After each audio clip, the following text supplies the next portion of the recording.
Cameras are on. All right, so we'll call to order the meeting of the Audit Committee of the City of New York of January 25th. The first order of business is the draft, to accept the draft minutes of the Audit Committee held December 7th. What? Roll call. I don't. Roll call. The roll call. I need you to do the roll call. Oh, you do the roll call. I'm sorry. You call the roll. Bernie Rosen, chairperson. Here. Mark Kaplan.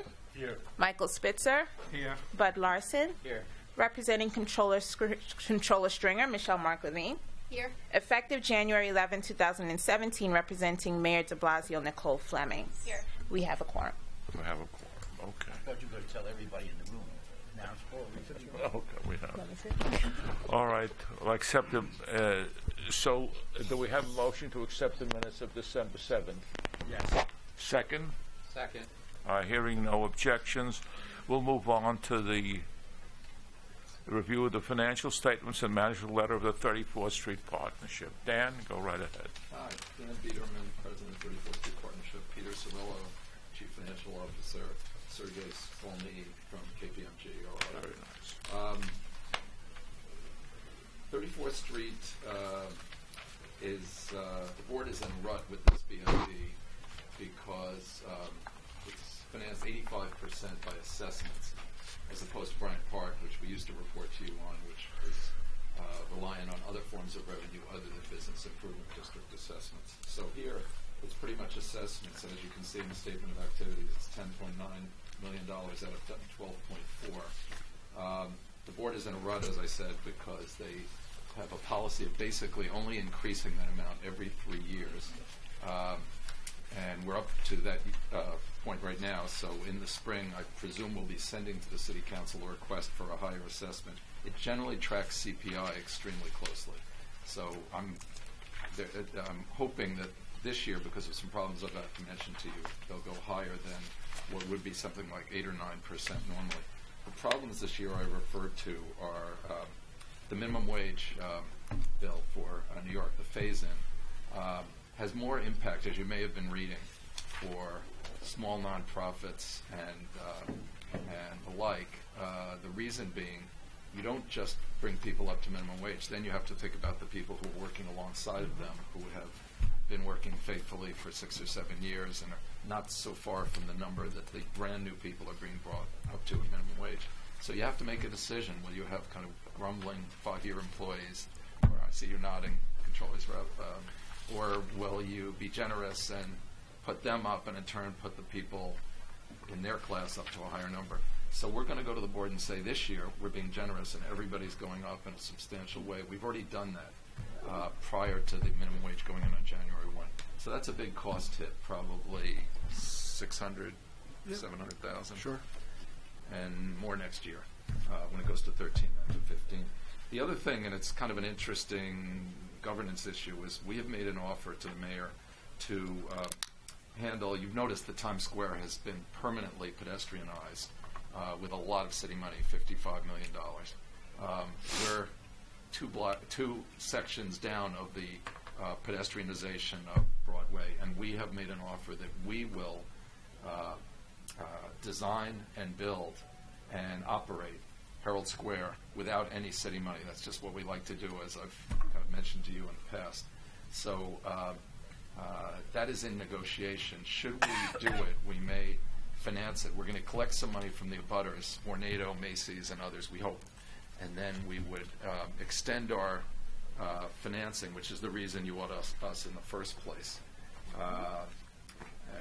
probably in the range of another 10 or so million dollars that would wrap around the existing financing, which is maturing in 2031. So rates are still low. Blessedly, interest rates on triple tax exempt things seem never to go very high the last 15, 20 years. So if we do that and the minimum wage in the next year, then we're going to be up against it. So I'm expecting the board to be a little more generous than it has in the past. We're also taking over another plaza in the mayor's renewed pedestrianization program started under Bloomberg. and that's between 7th and 8th on 33rd Street, right next to Madison Square Garden. You may have noticed it. On what street between? 33rd Street between 7th and 8th, Bernie. It's really a success. There was no place to linger adjacent to the garden, but it's not only garden people, it's office workers and tourists, and they sit in chairs. It's kind of a mini park in a street, and DOT's enthusiastic about it. So for all those reasons, we think it's a very small entity still. It's $12 million. We know you audit a lot bigger things here, but it may have to grow, and that's what you'd see next year. But this year, if you look at the statement of activities, we were close to a balance on overall $300 or so $1,000 deficit on what we call operating and board designated activities on the left side. And then overall, other funds being considered, it came out pretty much a wash. So that's it. We hope we can answer any questions you have, and always nice to see all of you. What is your parks revenue? That's from Bryant Park? No, this is only the parks we run at 34th Street. So that's Harold and Greeley. They're small triangles. Oh, so Once in a while, we can get a sponsor to put something in. That most recently, Samsung did a tech product during Christmas. But also, we have some kiosks there that we lease out to food concessionaires, and then Macy's pays for some advertisements on it. So when you look at the statement of activities, most of the revenue, it says parks revenue, as you noted, 886 last year. That plus, I guess all of the park revenue is in that. Yes. So 886. So 7-8% of the total comes in that form. I think you asked about. it's an active park, I think, Bryant Park, right? Yeah, Bryant Park, the other entity, Right. extremely active and bigger entity now. It's not. Pardon me? Bigger entity now. It's $21 million. This one's only 12, and very little assessment revenue. And debt is extinguished. Well, no, for the electrical vault. 2023. Yeah, right, 2023. 2023 for an electrical vault we put in underground, $4 million. We'll be eager to see that debt service go away. We last that long. I always ask, We the country or who are you? I'm sorry. We, the tired executives, I'm in my 60s now. But I still remember my first meeting when I was 24 with this gentleman and this guy here, too. But Spitzer was just, I always have to remind you guys of your history. Spitzer was a vaunted name. If you want to do something about cash receipts, you have to go see Spitzer. So it's nice you all gather in this little body. This is our reunion. You're a kid. But then. Bernie was the most fun because he called everybody Honey Bunch and Sweetheart. Oh, sweetheart. That's what It's I not. say. It's not sexist. to Even call the me ones I Honey Bunch hated. all the time. On your security and some of the other things, they're not your employees, or they are your employees. They are. We run it in the house. So they're paid an annual salary, or Yeah. Well, they. It's hourly, but it amounts to an annual salary. A little bit of overtime. Okay. So the average security officer at 34th Street, who you see out on the street, they look a lot like cops. The uniform is similar. It's good. Is making it's higher than the sanitation workers. They're well over minimum wage. Most of them are in the 36-ish, $38,000 a year range, plus overtime. I want to ask one favor. go ahead. On this side, could you put that thing that's on the horizontal into type next to Oh it? yeah.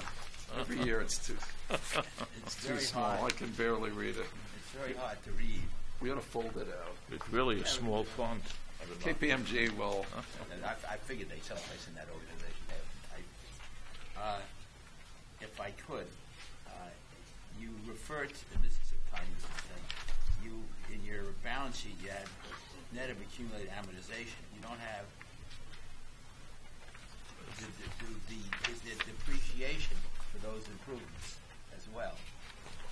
So someplace in the footnotes, you refer to depreciation. I assume that's the above line, but do those assets you refer to there get depreciated as well as amortized? Yes, I do. And I think you need to change the nomenclature. Okay. Yeah. It's, no, but here it says net of accumulated amortization, not depreciation. Yeah, depreciation is the right term. It's another piece of trivia.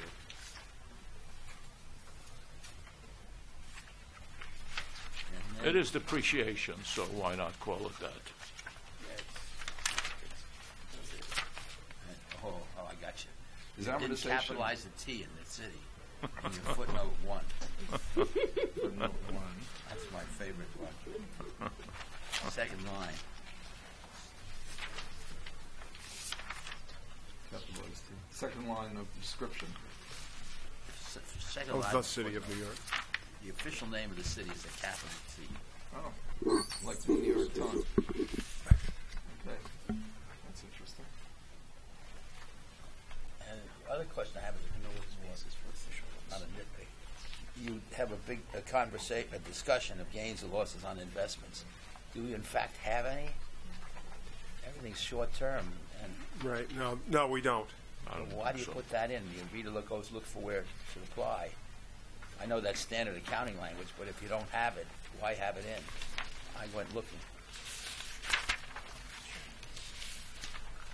The same thing with the fair value measurements. I know accountants love to put all that stuff in, but if you don't have it, I agree with you, but I will defer to KPMG on that. well, it's your financial statement, I so agree. they should defer to you. I sympathize too. You know, the audit committee meetings, more than half of the time is spent in recitals that have a lot of relevance to Verizon and General Motors, but none to us. And I understand that. you know how complicated it's gotten. I do. They're gun shy. I know. If I may continue, on your bonds payable, you have unamortized issuance cost. Unamortized premium is included in bonds payable. If in fact you sell bonds at a premium, you get $104 instead of $100. Why are you amortizing that as part of the payable when actually you got more money for the bond? I can understand. I don't understand how it works. Yeah. That was last year's pronouncement, where all of the costs associated with the bonds payable, it gets lumped together. So those, Including the premium, which is not a cost. yes, the premium as well as the bond cost. Under GAAP, the premium is required to be Could you speak amortized. into the mic, sir? Thank you. Yeah, under general accepted accounting principles, the premium has to be amortized. So I understand that. Okay. I thought that was So what's the question? Well, but you amortize the premium, but what you got $5 more than you should have gotten if you sold it at par, and you're taking that as a charge against income for over the life of the bond. Well, it's actually a reduction of interest expense over That's the how life of the that is. bond. Fine. That's Okay. the old That- accounting. That's how I learned it.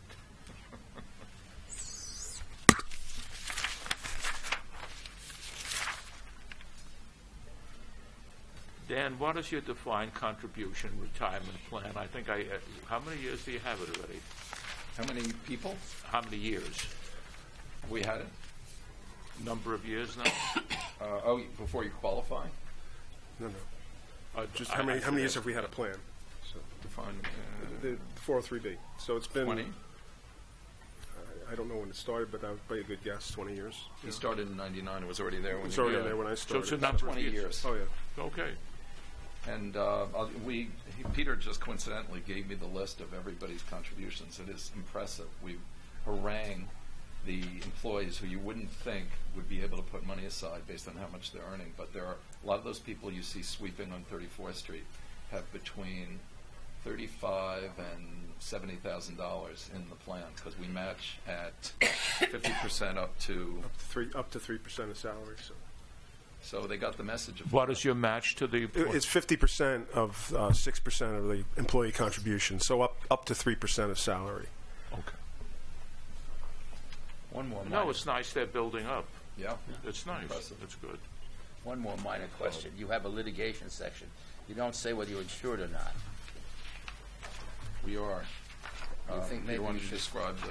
No, I'm only suggesting that you might, when you have litigation, indicate that you have some coverage In the note. in the Okay. note. Yeah. And most of the litigation is slip and fall cases on That's what it 34th would Street. be out Yeah. there, sure. Because we do the capital plan, so they get the message, the tort lawyers, that there's what looks like a deep pocket to attack if somebody slips on 34th Street, because we've put in granite corners, and even if it's not on a granite corner they slip, we spend a lot of time in depositions on this stuff. It's infuriating. What can you People are do? missing from the office for hours at a time. They figure it's a big pocket, you know. Well, not as big as yours, but A deep pocket, we I should say. we undertake it. Is the city brought in on those cases? Sometimes. I just thought you might want to indicate some coverage. Right, that's the reason it doesn't have a material effect. So we should state that. I agree.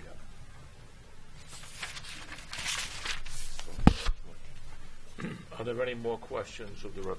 Thank you all again. Nice to see you, Dan. The only Great thing to I see tell you you all. as an aside, I've talked to, our office is in the Times Square district, and I've had it out with the Times Square people about what it does to the people who live there. And every time I raise it, they say how everybody's happy. Talk to the theater owners about how they feel about the change in Times Square and other businesses, including ours. And I think when you try to shut down a street and the impact on traffic, you ought to be very concerned about what it does to the people who use what was a thoroughfare and can't anymore. I saw you react when I said we were taking on the permanent pedestrianization of 34th Street. I mentioned Times Square. I saw your face sink. It has been, we have 5 blocks of it, 36th to 31st Street. And Vornado and to some extent the Empire State Building were nervous, and I could almost say opposed at the beginning.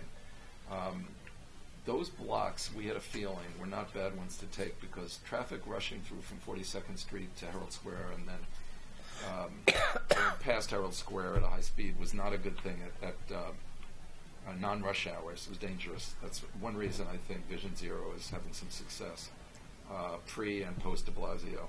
And it's really, Mark, the one thing I'd say for us is it's a very benign environment on Broadway from 42nd to 35th Street now.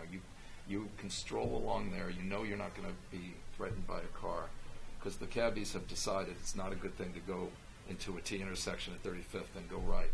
So retail has responded. If you look at the building at 13, I think it's 1350 Broadway, they have a Shake Shack and Outfitters, I'm forgetting the name of the retailer, Urban Outfitters, that I don't think they would have had in the old days. The retail was lousy there. So there has been some economic benefit. And the loudest opponent, Vornado, in my board, which is 9 million square feet in our district, is now pretty happy with it.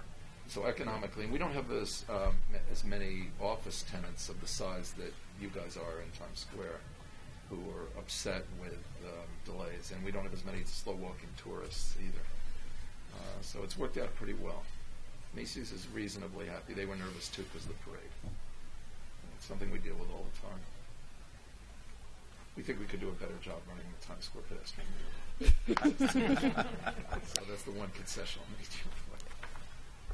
Just a quick request for KPM, for your auditors. When you prepare the PDF, if you could unlock it for comments, you'd save people having to print to take notes. Okay, sure. Thank you.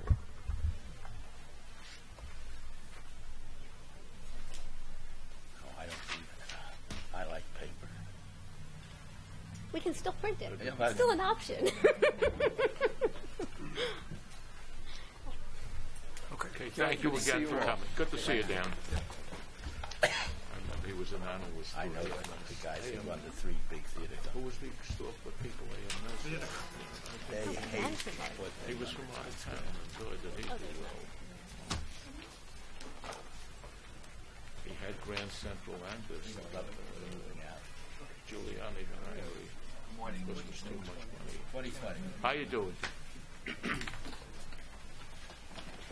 Morning. Morning. Hi. Morning. Good morning, everyone. As the Williams, okay, you guys. As the crew takes their seats, I'll just begin by saying Yeah, go ahead. Nice. good morning and Happy New Year to Same everybody. here. It's good to be here. It's hard to imagine how quickly the years go They go until quick. you're sitting. We're all sitting together. It feels like we were just here, so it's nice to see you again. But it really is a reflection on how quickly time is going by. But I don't know if you have anything you would like to begin with, Mr. Chairman, or would you like me to just sort of? You want to say you have openings? Go ahead. Sure. I'll begin by just saying who I'm joined by. They are all familiar faces. William Scody, our independent auditor, Rob Adelnalfi, Grand Central Partnership CFO, and Peter Lempin, the Vice President at the Grand Central Partnership. We're happy to be here. As you know, we are the Business Improvement District in East Midtown, approaching our 30th year of supporting the neighborhood around Grand Central. The boundaries, as you also know, are very irregular. They run from 35th Street at the southern end to 54th Street at the northern end, and from 2nd Avenue to 5th Avenue, with some squiggly lines around, but very much the heart and soul of the neighborhood around Grand Central.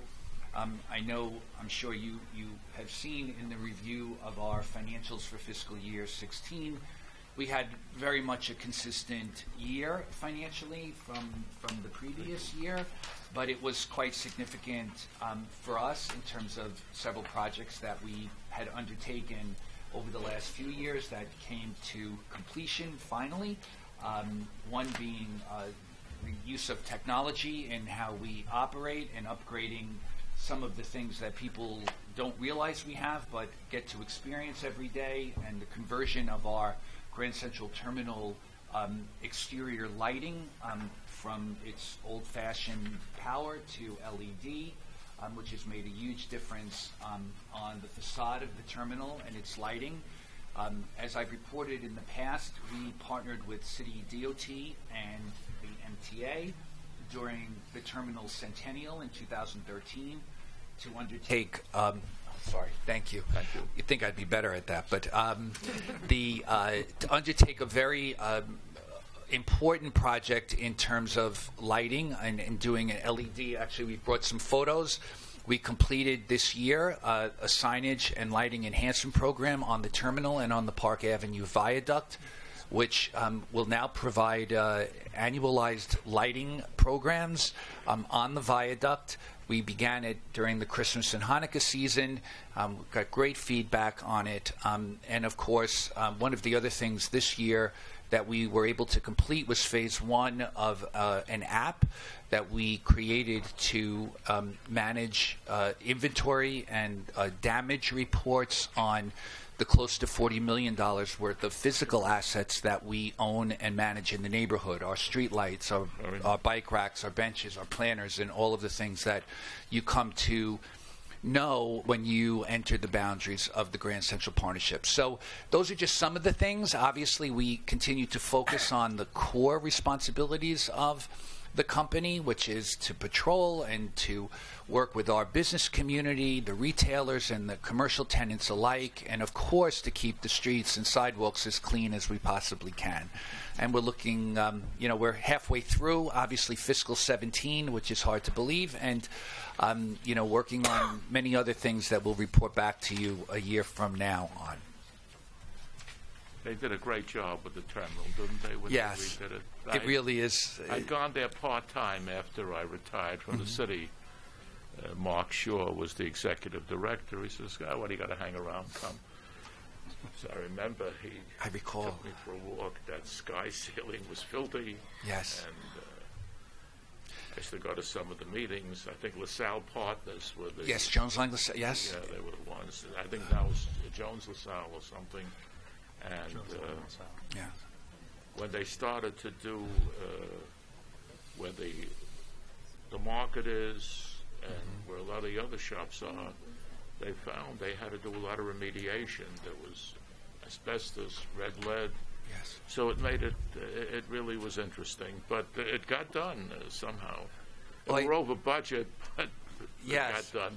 I think the main concourse, they pretty well stuck to the budget, but the other stuff with all that remediation, it was tough. Yeah, I think looking at Grand Central Terminal, you really can get the sense of what can be accomplished when everyone is on the same page, even if there are different ways of handling different circumstances. The reality is, I think our city, and from a historic preservation point of view, there's no question how fortunate we are that They didn't tear it down. that it wasn't torn down, and Like Penn to Station. look at today, and one of the major issues we've also dealt with over this course of this past year, and will be in the year that we're in now, and the future is really yet to be realized, is the East Midtown rezoning proposal, which has just begun the formal city's land use review process at the beginning of this month. All of the focus while looking at sort of creating an environment where, as of right development or the ability to upgrade existing buildings is all being discussed in the context of how it works with the terminal and other historic buildings and landmark buildings in the community. So there is we're living in a world now where, as opposed to the immediate reaction of knock it down and build something new, it's how can we marry new development and historic preservation. And so I think what we will see, we're seeing it already in the vision and the mission of the proposal, but I think what we will, it certainly is the road map to where we're headed, and I think the Grand Central neighborhood will be the best example, certainly in our city, if not across the globe, of how you can marry those two things, because it is possible. You don't always have to have all new, and you don't always have to have residential. We have very little residential. Very little, yeah. Yes, on the periphery, particularly on the eastern border of the district, the 3rd Avenue border.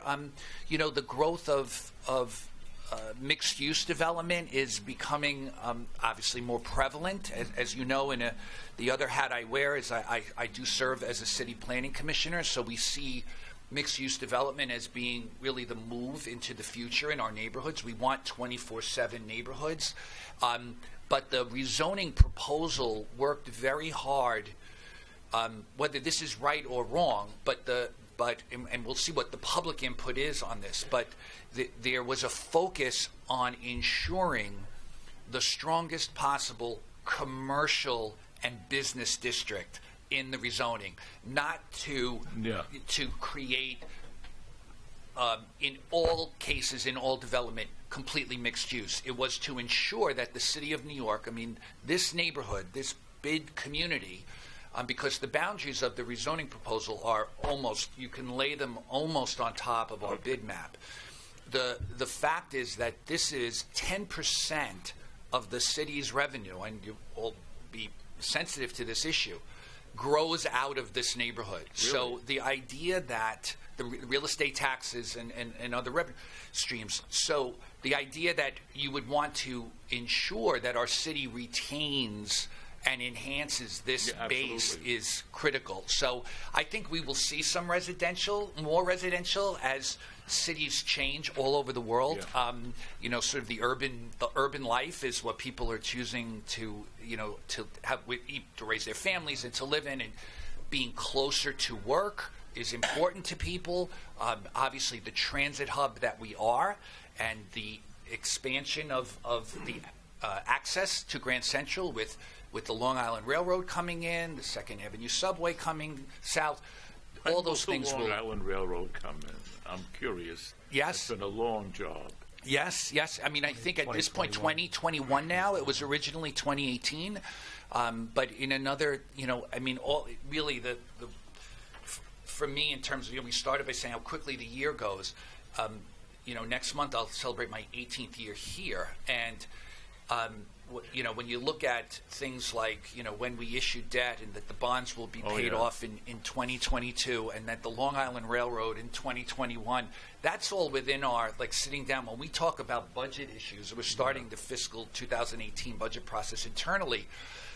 2021 and 2022 is, we're already thinking that far ahead, as you know, when you're planning the budget.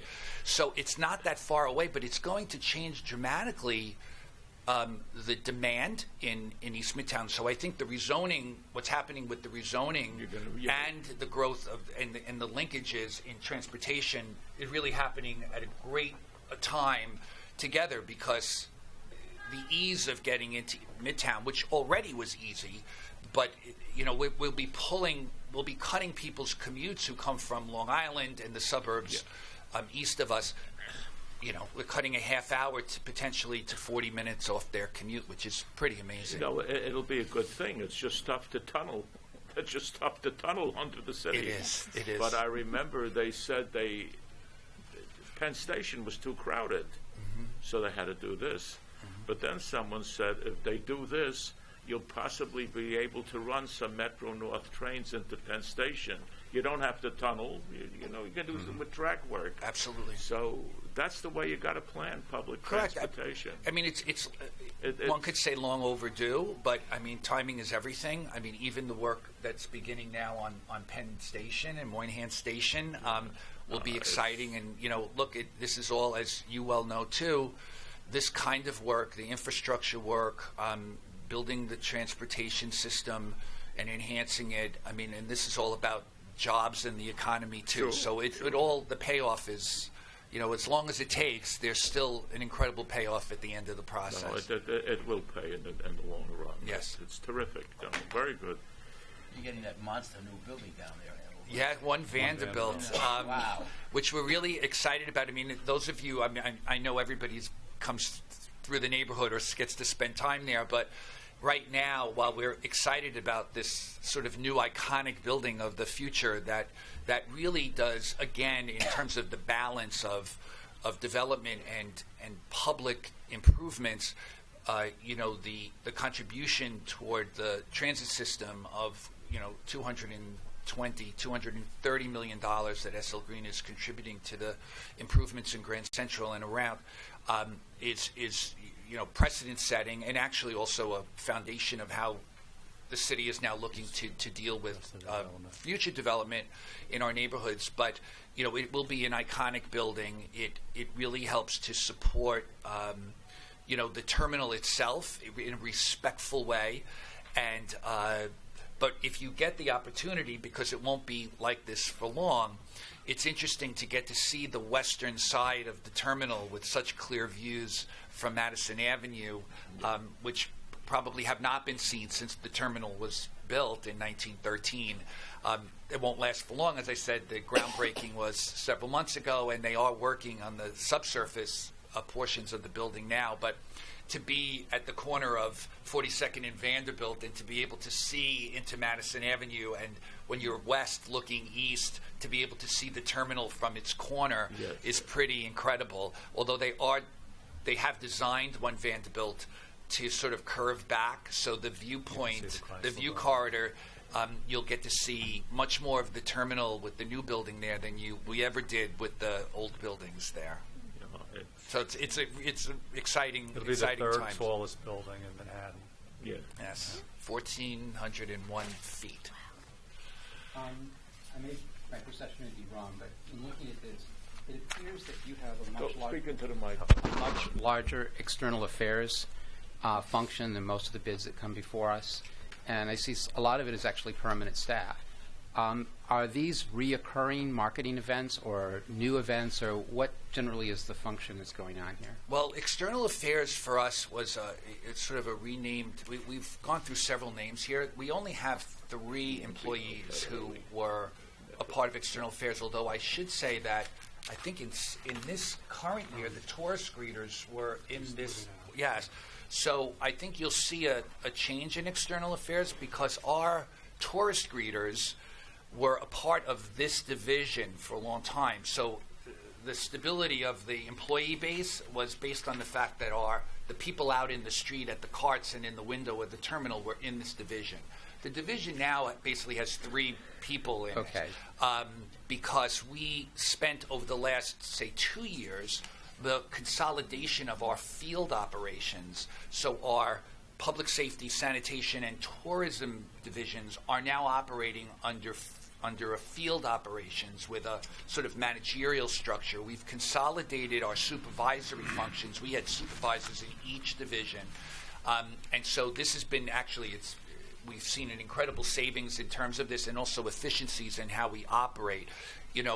These are the things you kind of you start somewhere and then think this is how it works, and you really have to get into it to figure it out. But I would have a situation where on one corner I can have I had supervisors for public safety, supervisor for sanitation, and a supervisor for tourist greeters standing together on the same corner, just looking at 3 different employees of the company, and it just didn't make any sense. And in an era of trying to do things better and create either savings or efficiencies so that we can do other things without seeking assessment increases, which we've been very good about doing, then you will see a change in that over time. So, but I'm seeing personal service costs of like $1.1 million currently. So in 17, that number you're saying is going to be dropping quite a bit. Yes. And the greeters then would be allocated. I assume they continue. How are you then reallocating them across program? What are you calling them? It'll be a department called tourist greeters. So you're creating a separate department to take that function out of, and external affairs is going to be basically a small group that focus on marketing the area and communications. Correct. I can tell you now on the employee salary side, it's probably closer to now $225,000 with the staff that Okay, it just looked like a very large number for marketing. Correct. It's not. Also external affairs is marketing. They handle all our IT, much of our IT function. All of our business outreach. So there's a variety of functions in external affairs for us. All the public communications in and out. But yet it also includes any special events that we do perform as well. Thank you. Financially, I think it's pretty well routine, Mr. Scully. Sure. Yeah, it looks to be anyways. I think you have a nice, let me say not so much a class, I think you have some really upscale businesses where you are. Yes. Retail, even the retail businesses. Yes, we're very fortunate with, and many of the, particularly the upscale retail, are long-time they're established members of the community who have, committed and rode very often the crazy wave of, the economy in and out of the neighborhood, even, as far back as the 80s when it was more difficult and the bid was created for the purposes of helping to, work on revitalizing the neighborhood. So, when you look at, Lord & Taylor and Brooks Brothers and Paul Stewart, this is sort of just the Madison Stewart Avenue. never runs a sale, right? No. Paul Stewart does. He does? Yeah, it's really a beautiful store with the beautiful opportunities for both, New Yorkers and people who work there, but also many people tourists come and they go to Paul Stewart. They do a lot of overseas marketing and advertising as well. The income from the Japanese store. Brooks Brothers will run a sale. Yes, it's a very competitive part of our, the Madison Avenue spine for us. We call it Men's Mile. There's a whole stretch of, it isn't northern Madison Avenue where the Madison Avenue bid covers. But I have to say, too, one of the interesting things is, and this comes from great work and support we get from the Department of Small Business Services, which is here as well. The bids spend a lot of time together, sharing best practices and sort of dealing with issues of importance. Some of them are good ones that we advocate for, and some of them are scary ones that we hope we never hear about again. There's a whole, plethora of issues. But this year, for example, the Chinatown Partnership, which obviously is not even close to being in the geography, Madison Avenue, East Midtown Partnership, and Grand Central Partnership, we're joining together this coming weekend for the Lunar New Year celebration, and we're doing a joint, we're kind of linking all of our bids and the Madison Avenue spline, so we're doing this from Madison Street to Madison Avenue event, and it kind of helps, I think one of the major issues for bids is to, and I think one of the contributions we make is to create the sense of community and neighborhood in what would otherwise be, if you in any other city, just kind of big and lost in it. And the more we can do to sort of thread our neighborhoods together, I think benefits everybody. And so we will spend a lot of time this weekend focusing on our retailers, both the old established and upscale ones, and also the mom and pop stores. Some of them that come in and they root themselves, and they're there and they're successful. Sometimes it's a rocky road for them, but we'll always be a neighborhood and an address that people will want to have. And so we're lucky that way, and hopefully when they get there, we're doing the right thing by supporting them in their attempt to be successful. Good approach. Very good idea. Do we have any specific questions on the financials? The prior bid talked about the assessments. Yes. And that the assessments will be increased more so than in the past. One of the criteria was the minimum wage increase. Yes. How does that impact you? It's a great. I'm glad you asked the question. So, I think this is a real challenge for all of us at the moment, even those that are larger and have more financial resources than the smaller ones. I can tell you that we've been studying this for a while now. Obviously, just a few weeks ago, the first increase went into effect. That had, for us, a minimal impact, and we had adopted this budget for fiscal 17 prior to the adoption of the wage increases. But we were fortunate that there was a very small percentage, of about $70,000 difference, because the majority of our employees that this impacts were already making, the $11 an hour. And keep in mind, and I know you generally ask this question, Mr. Chairman, the field staff, the tourist greeters, as I mentioned, the sanitation sweepers, and also the public safety officers are all our employees. Yes. They're all members of different unions, and their benefits and wages are collectively bargained. So with that said, in year one, the increase was minimal. We call it minimal, $70,000. To be perfectly honest, for another bid, that could be devastating. So, but for us, minimal and manageable. And we are now working on the fiscal 18 budget, as I said, which would be adopted in approximately April by our board. We are not sure. I would venture to guess we will not seek an increase this year. There is about a $250,000 impact. Now, when I say that, there's a $250,000 impact on the existing staff as we know it today. If we lose some people, people will be hired, obviously, at the scale, but we will, currently speaking, we will be about $250,000. As you know, we are very fortunate and worked very hard to establish a reserve for the company, which is now about $6 million, or a little bit more.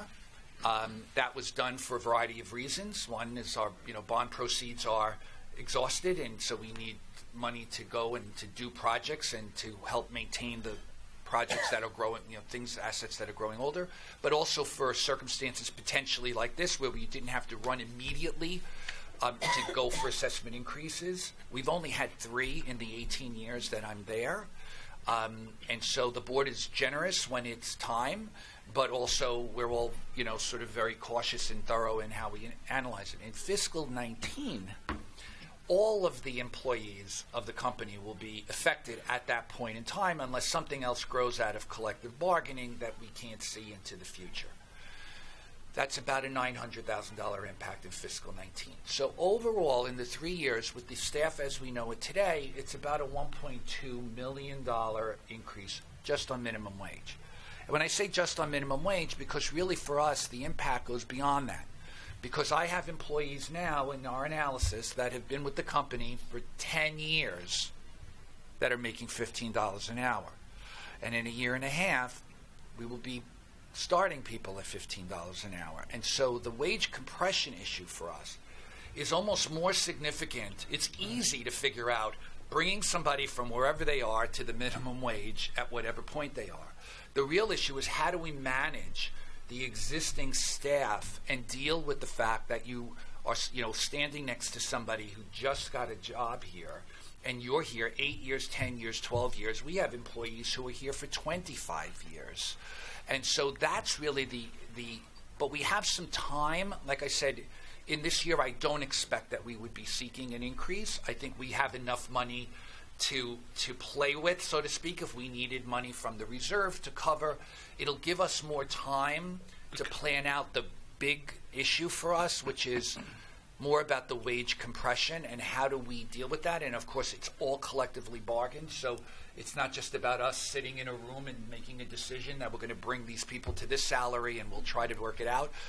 It's negotiated. So, but that's really, it is a challenge for us. I think we will face the issue of whether or not we come back for an increase, although our last one was in fiscal year 12.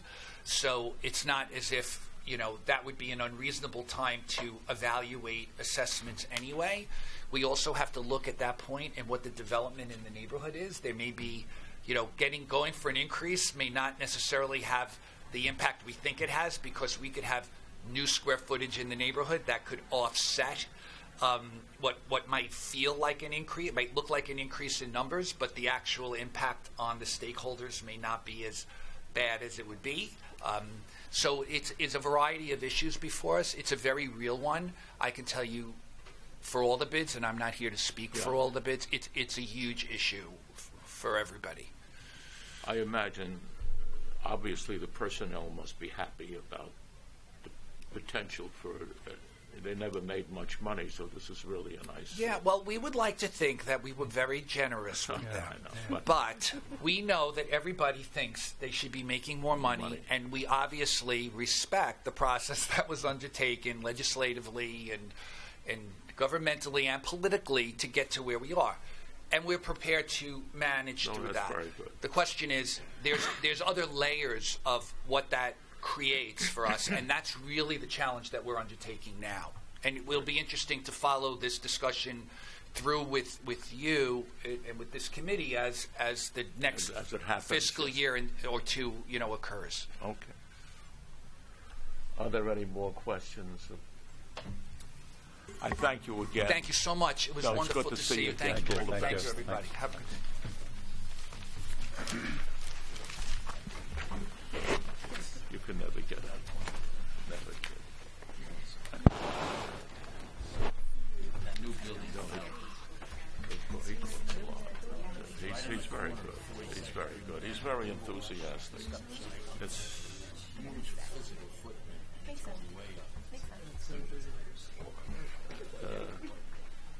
the next order of business will be the management letters. Of course, do we have? You want to get the people?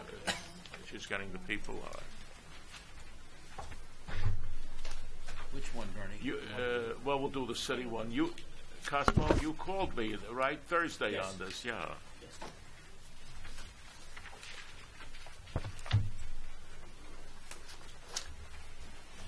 Do we have anybody here from the Department of Education? Afterward, yeah, okay. We got a whole bunch of things to do here. All the years they've wanted their own system. They won't do what the city does. What a fake. Jackie, the way I look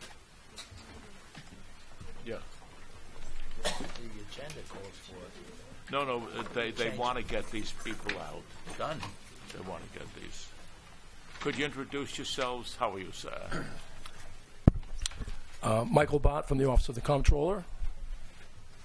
Richard McCarrick, Director of Internal Audit for FISA OPA. Rosellen Myers, FISA OPA. Roy Mogolansky, Executive Director, FISA OPA. So FISA, OPA is now part of FISA? No.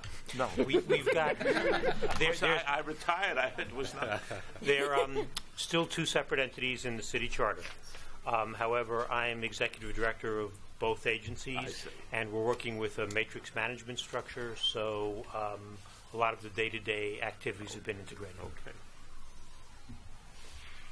So OPA is still on the second floor? No. Both agencies are co-located up at 450 West 33rd Street in the middle of what will be Hudson Yards. All right, things change. We'll be neighbors. Things do change. We're moving now. It's going to be nice in a few years. You should have bought the building on 3rd Avenue. Your firm made a mistake. No, Bernie. Yes. You couldn't rehabilitate what we needed a modern office. Okay. No. All right.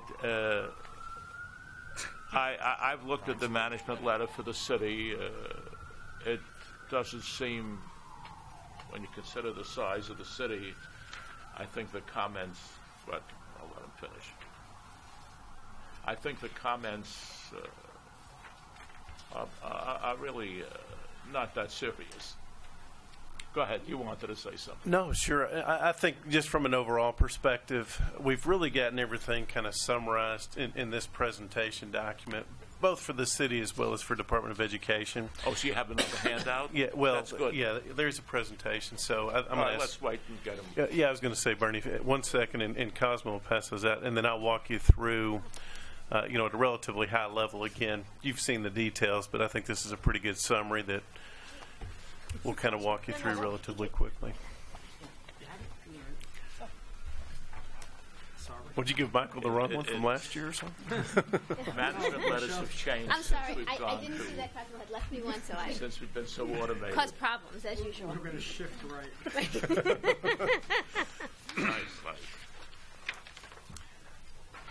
So I believe everybody's been handed a presentation. Just a quick summary on our side, kind of our own roll call, if you will, from a Grant Thornton perspective. Cosmo Segenario, to my immediate left, everybody knows Cosmo, involved integrally in all parts of this engagement, certainly leading the single audit, which will be really our next formal presentation after this meeting to you in terms of results of that. Marla Hummel, you know Marla. Marla involved in, again, most aspects, not only the financial statement audit with me, but also in the single audit. Then you've got Dan Barone and Brian Guastalla. I think you met both these gentlemen. Dan leads the DOE audit. Brian, obviously, significantly involved in day-to-day aspects of that. And then Hassan, just to Brian's immediate right, is we call our IT guy, but basically information technology, and really oversees all aspects of the audit from an IT perspective. I'm not going to spend a lot of time on our values. You've seen those before. That's kind of the next page. I'm going to jump right into kind of the next page, which is page 4, which is entitled Internal Control Matters. I think just a quick reminder that you're not a PCAOB engagement, so there's no requirement for us to issue an opinion on controls related to the financial statement audits of either the city or DOE. That being said, we do have responsibility to evaluate, perform walkthroughs really in significant areas, and then determine really based on those walkthroughs the nature, timing, the extent of our substantive procedures that we perform. Definitionally, we look at things really in 3 buckets. You have control deficiencies, and I think, Bernie, that's kind of what you're referring to. Many of the comments this year are kind of in that bucket, control deficiencies, which are really in the definitions really there, but the design or operation of a control really does not allow management or employees in the normal course of performing their assigned functions to prevent or detect and correct misstatements on a timely basis. To the extent that that oversight could result in a material misstatement of the financial statements, it would be referred to as a material weakness. The middle category is really significant deficiency, and it's that we don't think it's material weakness, couldn't be material to the financial statements, yet important enough to involve discussion with those and communication with those charged with governance, in that case this group. That's really definitionally. So again, lower level deficiency, next level up significant deficiency, highest level up would be material weakness. On page 5, which is really the summary of the City of New York's control deficiencies for the current year. And again, these are not repetitive of anything that's either in process or not implemented yet. And I'm going to refer you to that page here in just a second. So these are really new comments this year that hadn't been communicated, at least in the previous year. The material weakness, which we've talked about and actually done a formal communication on in a prior meeting relating to the city's implementation of GASB 68 in 2014 and mischaracterizing a situation as a special funding situation didn't meet the definition. The financial statements, as we referred to back in October, had been restated to correct that error. That was the lone material weakness in connection with the New York City financial statement audit. The deficiencies, again, summarized here at this level. One was to reinforce the controls to ensure that users are removed from the system upon termination, based on one that we had noticed dating back to 2013. That in our discussions has ultimately been remediated. Number 3 deals with a number of things relating to IT. You can see primarily the performance of a periodic and formalized review of user access was our recommendation there. And various aspects of that were updated in terms of the status of completion, in terms of the detailed report. You can see all of those in connection with the January 17 update. And fortunately, and from our perspective, very favorably, a number of those have already had significant action either begun and or completed on. The last section there that in terms of that sentence is the fact that I mentioned that these are, in addition to kind of the prior year comments. We don't like the idea of trying to duplicate and triplicate prior recommendations. We'd rather just kind of show a report card in terms of the status of implementation with respect to comments previously provided. And we'll continue this practice on an annual basis. And then to the extent that a comment is either implemented and or an evaluation made by management not to implement, those will not be carried forward, but those that are either in process or not implemented will be continued on an annual basis until action is taken to either implement and or an evaluation is made by management not to implement. So the ones that are related to New York City in the financial statement audit for the City of New York are really pages 7 through 9. So if you recall kind of the detailed comments that were provided in the prior year, this is kind of our way of portraying those in terms of status of implementation. Again, the legend is up at the top left. I would indicate implemented. Very positive to report of the 17 prior recommendations. 14 of those were implemented. 1 was not implemented, and 2 are still in process. And as you can see, none of them were evaluated not to implement. So all of them are being either have been implemented or planned to be implemented. There's a 2-part element. I'm going to have Cosmo talk a little bit about the one that's identified here as a significant deficiency in a second, because it does relate, pretty significantly with the single audit work that we're continuing to perform, and have conversations with a number of folks in the city with respect to those. But again, I think very positive with respect to the status of implementation that's been taken in the current year, as you can see on pages 7 through 9. With respect to Department of Education, the current year comments, again, not repetitive. The new ones are really mentioned on page 6. So you kind of, I'll give you a second to kind of roll back to page 6. The department, what's that? Yeah, for DOE. Oh, save it. Okay, gotcha. Okay. And so anyway, so for purposes of this part of the presentation, really pages 5 and then 7 through 9. 5, current year, new comments, if you will. 7 through 9, status of implementation with respect to prior year comments. And maybe it'd be a good time to just ask if you have any detailed questions. Obviously, there's a detailed report that was issued that kind of provides more details, but obviously I've got the whole team here. If anybody has any particular questions that would like to ask more detailed questions, we'd be happy to answer those at this time with respect to the New York City financial statement audit.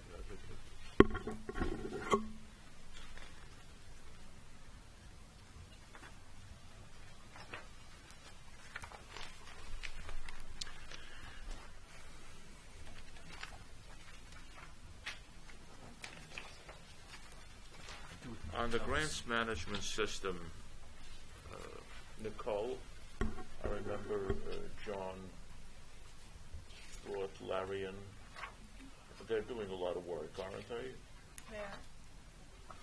What are they focusing on? Capital first? And then if that works, they'll go to operating, for want of a better. Right. And Bernie, to that point, I think it's important. Ben touched on it. we have met with Representative OMB, and Michelle was in the room as well, and George as well.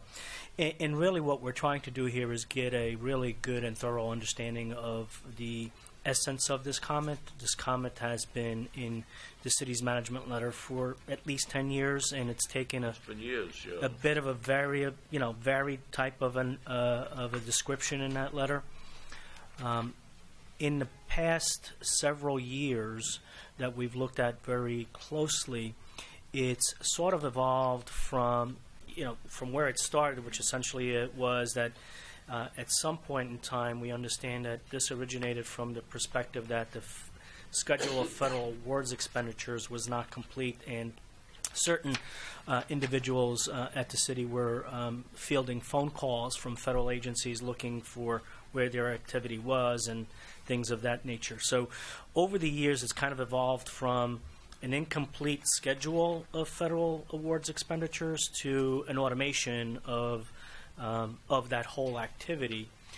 And so, as was noted, the capital grants part of the comment, if you will, because we have kind of split it into two, has in fact, there's been a lot of progress made on that, and has in fact been implemented to the extent that information. Now, some of these grants, as you probably well recognize, date back many, many years, in some cases well over a decade. So best efforts were made to kind of get all that information into the system.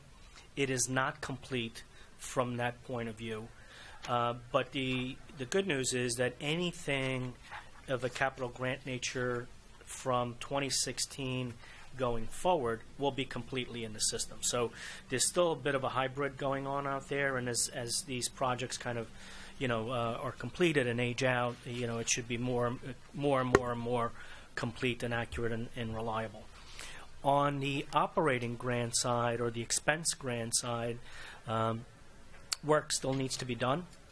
We are, as I mentioned, in dialogue with OMB and various other representatives to even going back to the capital grant element of it. We've received a boatload of information that tells us what they've done to date. We have digested most of that and are in the process of scheduling a meeting to do the show me part, or what we call a walkthrough, to make sure that not only do we understand it accurately, but what's portrayed as being done is actually underway in that format. So that very well will play into the gravity of how this is characterized once we kind of complete that process. We hope to have that completed within the week or two from today. And, there is a possibility that we could potentially step this down to a deficiency, but that there's more work to be done before we kind of move ahead with it. I think the important thing I wanted to leave you with is that we have looked at this with a fresh set of eyes. We've engaged management in some dialogue around it. And, while I think it's fair to say that we are all on the same page, that would be great if the city had a fully automated system to address all of this. The fact of the matter is that the way the city operates, it's impossible to have something off the shelf implemented that would work. There are many grants management systems, but they are not made that in such a way that it would work, we believe, effectively for the city. But that said, the capital grants part of it has, I think, has shown some good progress and good promise, and so we'll endeavor to kind of learn more about that and then talk about what the next steps are from the expense grant. Michelle. Thank you. A few things. One, I really do want to thank Grant Thornton for working with us on this. I think your fresh set of eyes has really helped. We certainly know that we have more to do in terms of grant management, but we do think that we have made some significant progress, and we also see in the process of demonstrating to you that there are non-automated controls that are in place that address, at least in our perspective, most of the significant risks related to grants management. So we appreciate you taking the time to look at that. And we appreciate, obviously, OMB having put in a lot of effort to that arrangement. Well, I think, Michelle, great comments, and we thank really the city and everybody involved for kind of revisiting this with us, because I think at the end of the day, most comments aren't expected to be implemented over the course of the next several decades, right? So I think from a practical perspective, and that's how I want to try to look at it, is from a practical perspective, what do we think a logical conclusion to this would be that would be beneficial and agreeable to both parties? And that's really why we're spending the extra time this year, to try to get a meeting of the minds on that.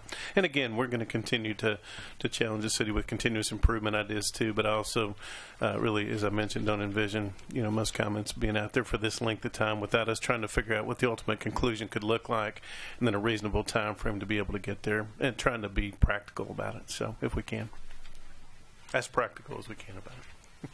It's going to be possible to assign a name to getting this done in the city, so that the committee could ask next year that person, what have you done or what's been done? I think actually that Larry and Angelo at OMB has, Nicole, I'll look to you to confirm, that Larry and Angelo at OMB has really taken spearheaded this responsibility, and I think she would be willing to come back and talk to us more about her progress. When they first started, yeah. Yeah, I will say that their efforts have dovetailed very nicely with not just grants management, but a more general capital revenue initiative that OMB and the Comptroller's Office have been undergoing for, I guess, 2 years or so now, in order to make sure that we are more appropriately accounting for all of the capital revenue. And it was helpful during the audit to get some of that stuff open. Yes. That's good. That comment kept appearing every year for many, many years. All right, I'm good. Good job, Nicole. You'll tell them. I was running out of ways to respond I'm sorry? to it. I was running out of ways to respond to it. Oh. We've been running out of ways to respond to it since Bud was responsible for responding to it. I'm a former English major, so my creative writing skill came into effect. You're fully Need another tapped out. language. Great. Yeah. Any other questions just on the New York City internal controller management letter? Okay. Basically, on the data processing comments on the management letter, I don't think they're that serious. It was just getting rid of a name of someone who shouldn't be there once they left, or so forth.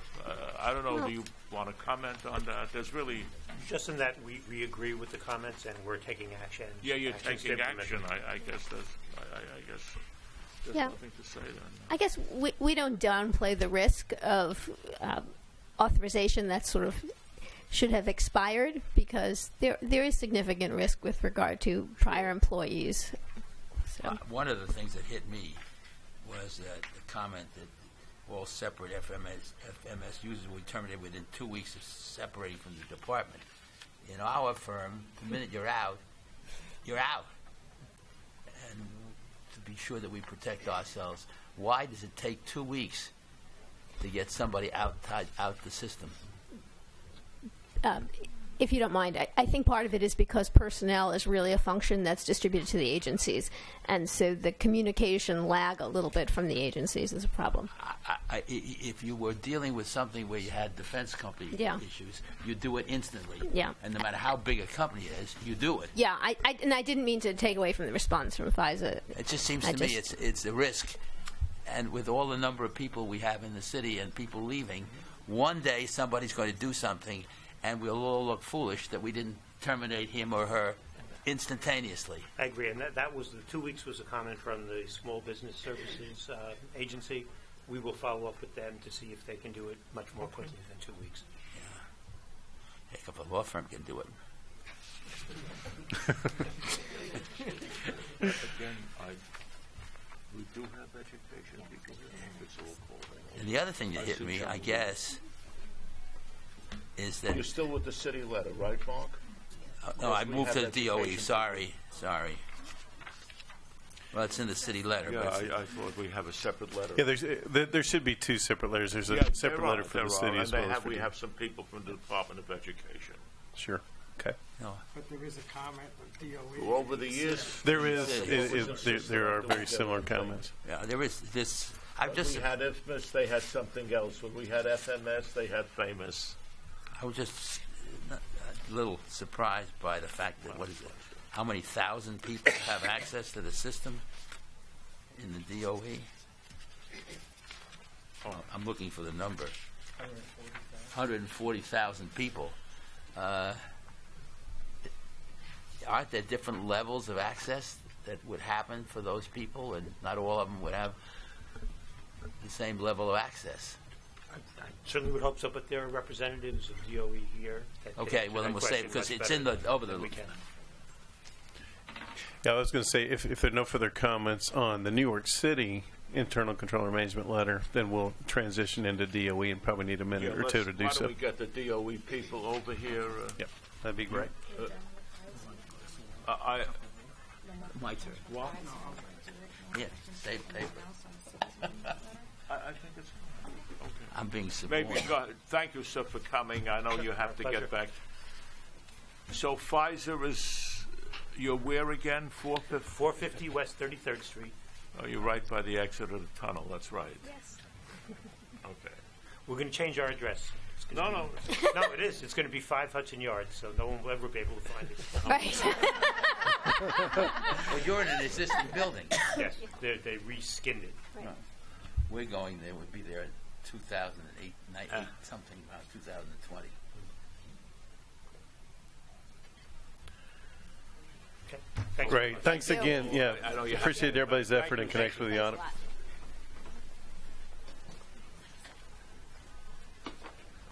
I've got a fortune invested in restaurants where we are. And when we move, that capital investment will be gone. All the calories I put on.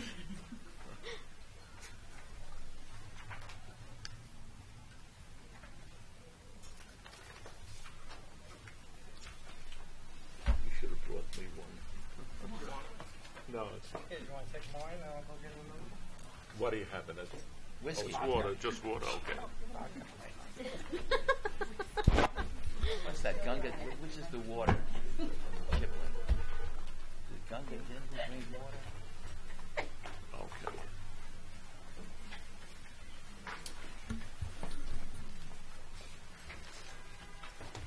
John, Good morning, Bernie. I've always said, first of all, good morning, and thank you all for your patience.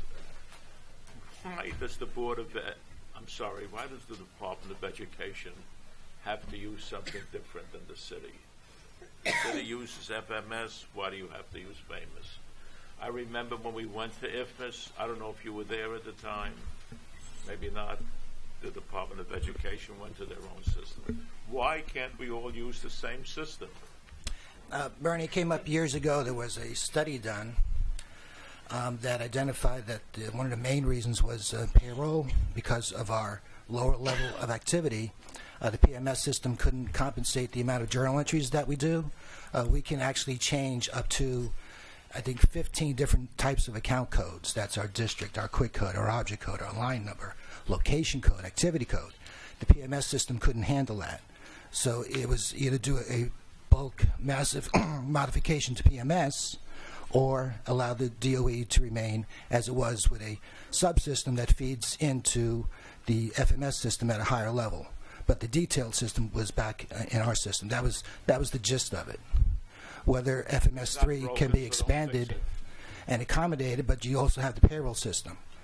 So if you can change the payroll system, that could feed into FMS 3, and then there's a possibility of one system. But until that's done, you would need a complete revision of your PMS payroll system. All right. It's working. It's working. People are getting paid. What? No, the people get Sometimes twice, yeah. For the record. For the record, that was a joke. Yes.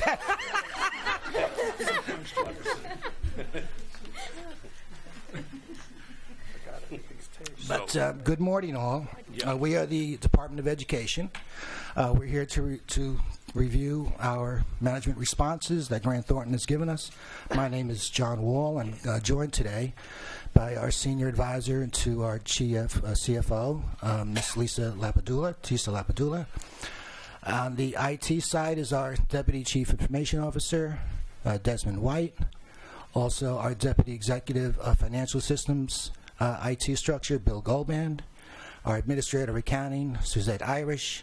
And our Director of Accounting, Ms. Marisol Martinez.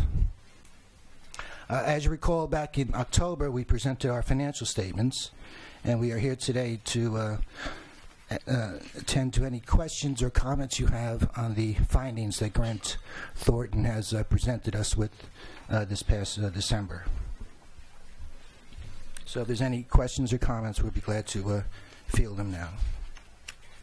You wanted to say something? Go ahead. No, Bernie, I mean, I think just to remind everybody, the presentation materials actually include both the city as well as the DOE, kind of a summary of comments. And with respect to Department of Education, first of all, my appreciation to everybody involved in connection with the audit this year. On page 6 is actually the presentation. Oh, do we have extras? Would you mind? Yeah, you should give them a copy. We get about 30 seconds, Bernie, and let me get these distributed on this side. I've got an extra if you're running short. Thank you. I don't know. Probably because I grabbed yours. Everybody had a chance to get Page one. 10 you want them to go to? Yeah, so page 6, Bernie, is where we're going to start on this one. Page 6. Yeah, this one I got marked up. Here. Thank you. Okay. Everybody have a chance to get one down there. Yeah, so page 6 is really the summary. Again, there's a detailed companion document dated December 20th, 2016, which has all the details in it. This is really just a highlighted summary.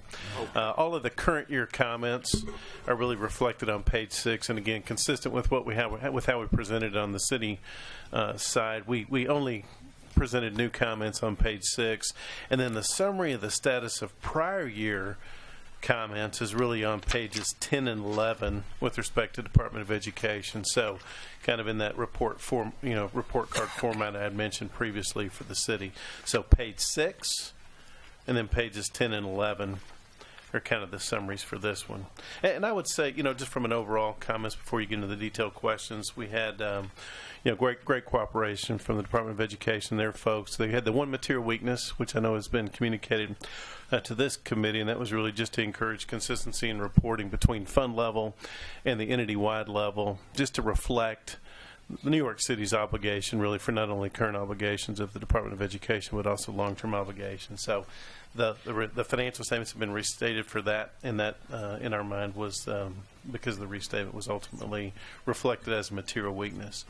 Deficiencies, other than the very first one there, which is to perform timely reconciliations to ensure all completed construction projects are properly capitalized and appreciated. Other than that one, the rest of these are really what I would say IT-related comments. So, very consistent with some of these conceptually with what we had on the city when we talked about kind of user access and those kinds of controls. Obviously, we talk a little bit about disaster recovery, business continuity, formalizing and documenting that. But you can see kind of the summary of those lists there. But again, it's I would certainly say a number of comments, and I think all are relevant. I think they're, from a practical perspective, a lot of it's formalization of things and probably, standard times and reevaluating and looking at the information technology risk that will be posed by dealing with, any entity in 2017. So, but again, that's kind of the laundry list of those. In the summary again for the ones that were provided in previous years, and the status of implementation is pages 10 and 11. 4 of the 8 previous year comments were actually implemented.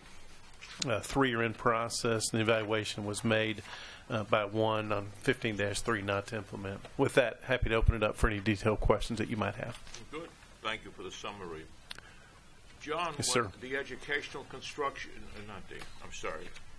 when the school construction authority transfers a school to you, you then capitalize The SCA sends over a Speak list into of the mic, Joe. the SCA sends over their list of completed fixed assets, and then our people in Long Island City, the school facilities group, then continue to capitalize the asset. Yes.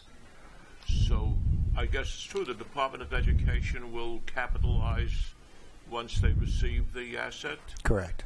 What? Correct. Okay. What are, I guess, all right, no, it's not. Yeah, capital used to be under the jurisdiction of DOE until like 20 years ago when SCA broke off. Yeah. And then the projects were signed over there. When the projects are completed, the capital assets are then signed off over to the Department of Ed. I was going to ask what is the life of a school, but it's a stupid question because so many schools have, you know, they're quite old, some. There's approximately 1,500 buildings, but 1,800 schools, yes. How many school buildings now? About 1,500 actual sites, but some schools, 2 or 3 schools, could be within a site. That's changed. Right. Used to be 1,000. My There used to be grade 1,000, school was 1,000, visited 1,000 custodians, and you know, you kind of knew when you were doing the budget. All right, it's changed. And what struck me is when we had the audit committee of the Board of Ed, the same comments used to be there every year. Right. And when do you ever think that you get to the point where these comments will show up? That they just continue and continue, yes. All right, let's. Do you have a specific comment that Well, because most of the comments this year several were things security. I like to have. Yeah. When years ago, when we had an audit committee for the Board of Ed, when there was a management response that said something will be done, there was a name attached to it and a time, so that the audit committee could then get that individual to show up a year later and say whether it was done or not, so that there was some sense of identification with responsibility and accountability. Right, in the Board of Ed Audit Committee, correct. Yeah. Well, why don't you continue that practice? We usually just address the responses as an agency with no specific person identified. We can do that in the future. Well, from the standpoint of an outside audit committee, correct. That amorphous response doesn't give us, at least it didn't when we used to be the Board of Ed, any ability to say a year later, why didn't you do it and what are the reasons? Because it's just the organization rather than the individual. Okay, we could address it in that point of view going in the future. I didn't know other agencies went to such an extent to... I don't know if anybody else does it. I mean, I'm going to make that speech every time I can. Because I think that's one way. We used to get people in and they didn't like to get questioned the second year. Right. Well, maybe we'll put in comments that it's directed to a particular office and not identify an individual for the I can only correction tell you act, that once we had 3 principals in, and one principal said, I never had a report card like that in my life, and the next year he got an A and not a D. Yeah, they stopped doing that also. Yeah. I know. The other thing I would dearly like, and this is a more generic topic. So, I was just curious about one of the prior. Go ahead. I want that when you get a management response, it was helpful to see whether the auditors had a comment on the management response, because you're sort of left hanging. The auditors say this, management says that, and we don't know whether the auditors feel this is applicable not only to you but the entire audit. I don't ever feel that I have a closed circuit then. I don't know how the rest of you feel. Yeah, I've seen that on state audits when they had responses, that they respond on response, but I haven't seen it on city audits. It's one man's feeling. The committee has to take a point of view. So there are occasions when there is disagreement, formal disagreement. They're fairly rare, but it does happen. And in those situations, I think, is when you would see the auditor's view on management's disagreement. Before the letters are finalized, the process that we undertake is to really get on the same page with management. So when they're responding, we're feeling that, we're feeling a level of confidence that they will actually address this. Now, it may take a little bit of a longer window, but as long as there is agreement on the issue at hand, and having read management's response and having had conversations about what management is telling us, because a lot of this is not necessarily in writing. You just need to get that comfort level that there is an understanding and there is a meeting of the minds on what is going to happen. There is no, we don't, as a practice, put in a response to management's response, if you will. But when there is disagreement, that is called for, quite frankly, and we have. We didn't have that this year, but if it were to happen, we would So the assumption is, if no response from you, that you were satisfied with the management's response. We believe that it in essence, agrees with, or the action plan that management intends to put together would suffice to address the issue. Mark, one thought may be, if this helps, and we'll work with John and his team to evaluate this, but one thing that we at least talked about very briefly and didn't actually formalize this year, but we could actually put a column to the right that would say anticipated implementation date, and that could be a certain quarter of a certain fiscal year that we can actually put over there, and a name of the department or a title or somebody be responsible for that. I personally would love that. Okay. We can consider that done for next year, and we'll work with John and his team to figure out a format that would meet the needs of all parties. Yeah. I mean, this was not your comment. It was an older comment. Implement a strategic approach to succession planning at all levels. That's a tough one. That's a very tough one. Because Joe...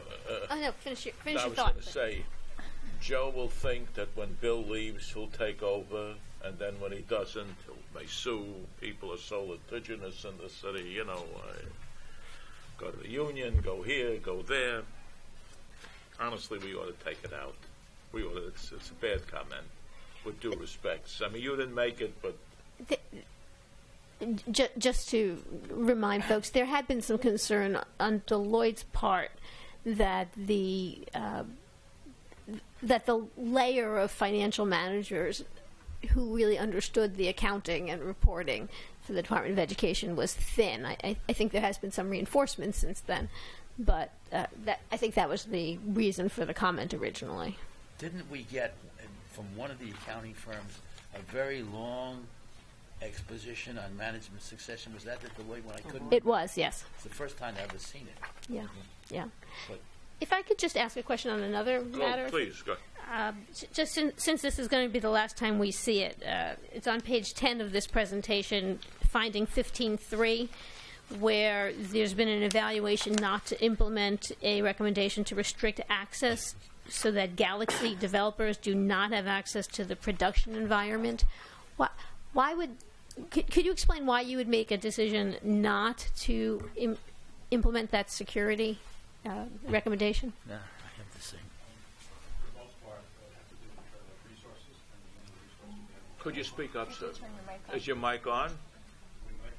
Okay. Sorry.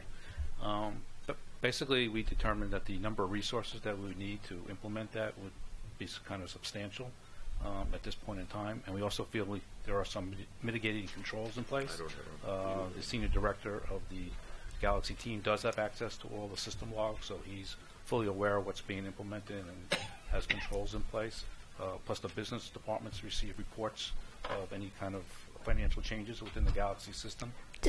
Does that involve pre-review before things are put into the production environment by that senior person? Yes, we have a very strict QA process or quality control process, plus a user acceptance testing process. Plus, we actually communicate what's being changed on a weekly basis to the community who it might affect Galaxy, and plus the senior director has access to all the controls and logs of what's being implemented.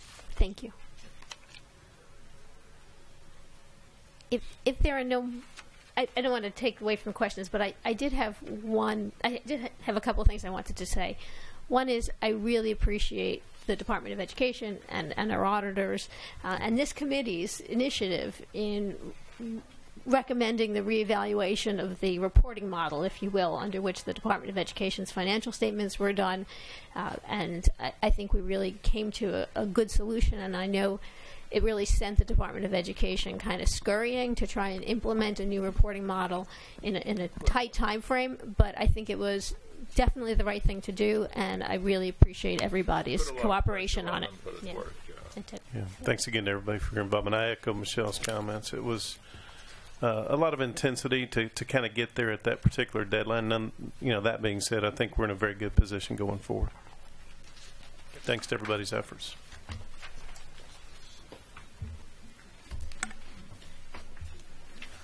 Any other comments, questions on either? John, again, you did say that on your separate statements you have to do it for the state. You said they did occasionally come down or question items. Yes, being one of the big five in New York State, we're giving to the end of December to send our financial statements and the management responses up to the SED and the Controller's Office. So we did that this year. And on occasion, they will ask for an expansion on one of the findings. So far, it's too soon to see if they have any comments.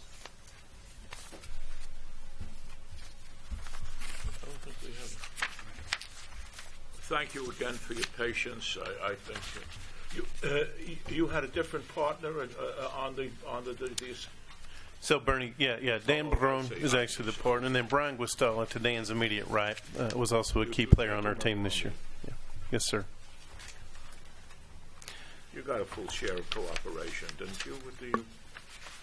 Yes, absolutely, we did. Pardon me? We did, yes, sir. Cooperation from management. It was a great team effort on all parties. All right. Thank you again. Great. Thanks again to everyone. Okay. The Educational Construction Fund. Hi. Good morning. Hi, how are you? Good morning. Do I have to put... There you go. Oh, very good. Good morning. I'm Jennifer Maldonado, and I'm the Executive Director of the Educational Construction Fund. Today I have with me my colleague and our Director of Finance, Cynthia Wong. You got to talk into the mic. Go ahead, dear. And our colleague, Cynthia Wong. I've never been at a hearing before. No.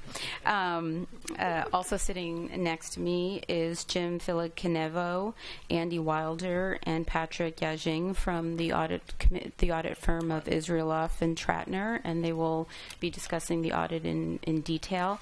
I can give you a few very quick highlights of things that have occurred this year for us.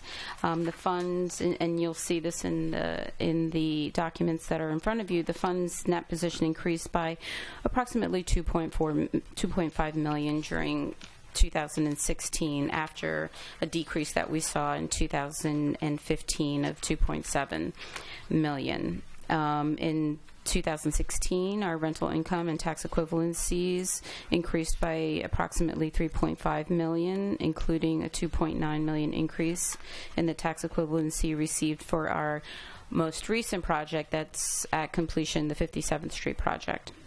Our bond interest expenses decreased by $1.4 million as a result of ECF's redemption of its outstanding 2005 Series A bonds last October 2015. That redemption also reduced our cash and cash equivalencies on the balance sheets. I'm happy to report that as of a week ago, we were certified by the Department of City Planning for our next project. This is our East 96th Street project that, if all goes well in terms of the approvals, we should have shovel in the ground in 2018 and 3 new schools that will be built on a parcel that extends from 96th to 97th Street to 1st to 2nd Avenue. That's been a long This has been a long political... I'm sorry. No. This has been a very long political struggle to get this to the point that we are at, but we're very happy with this. City Hall has been very, very positive on this, as has the Speaker Viverito. So that's a continued effort on our part to see that to completion. We also are approximately 2 weeks away from signing the term sheet for another project in Brooklyn, in downtown Brooklyn, that will bring 350 new school seats to that downtown area. And this March, we will be releasing 2 new bids. Expanding that downtown area. area. Yes, it is. Yes, it is. But there is, as you well know, there's a huge need in that area for school seats. So we're trying to assist the SEA in meeting that demand. We will also bid out to additional school projects in March. Another for downtown Brooklyn, and one other in the Tribeca area of downtown Manhattan. So we've been quite active over the last year or so. So with that, I'll turn it over to Jim and to Patrick and to Andy to speak to the particulars of the audit report. I think Jennifer covered everything pretty much that was in there. I guess the only other significant change that we wanted to point out was the site evaluation going up as much as it did, which was a result of the 96th Street that she spoke about, the costs that went into that. Other than that, I think, she covered everything in the statements. We, as auditors, had no problems, in performing the audit. Everything went smoothly. And I think that really covers it from our point of view. You, in the narrative, in one of the notes, you said you had 17 sites. One was sold, 2 were commercial, and 14 were schools. Correct. I think so, yeah. I believe so. I believe that's it. Page 7 in the report lists those places, or yes, those are the correct. That's because I asked for that once. I'm glad the auditors included. Yes, thank yes, you. yes. I was always curious. Yes, I mean, yes. let them see what you do. Yes. Where was the accident with the crane again? That was on East 91st Street and 2nd Avenue. That was about... You were building there? We were building there. We've completed. That's the East Side Middle School on East 91st Street. We also have a large residential tower that was constructed by DeMattis Construction Company. That was the construction company that was responsible for the crane. And the one on 57th and 2nd Avenue, what is that school again? That is PS 59 and the High School of Art and Design. There are 2 schools there. We are a long time also. Well, there was the collapse of the financial market I think that made that project a little longer than we had anticipated. But the rental units and that residential tower have now opened. The condo units should be opened by the end of this year. So we'll be generating some additional revenues from that as well. We have a participation in those condo units. So your housing complexes, they're co-ops, condos? Rentals, correct. Rentals? Some rentals. Our 96th Street project, our new project, will be completely rental. That will also be the first time that ECF is required to have affordability. So there'll be 30% of the units will be affordable, which will, I believe it's about 320 units will be affordable for the East Harlem neighborhood. Correct. Permanent affordable for the East Harlem neighborhood. Affordable is expensive too. It is very expensive. Yes, it is very expensive, and it puts some pressure on us. Quite honestly, I mean the financial models change for us when we have to add in the affordable.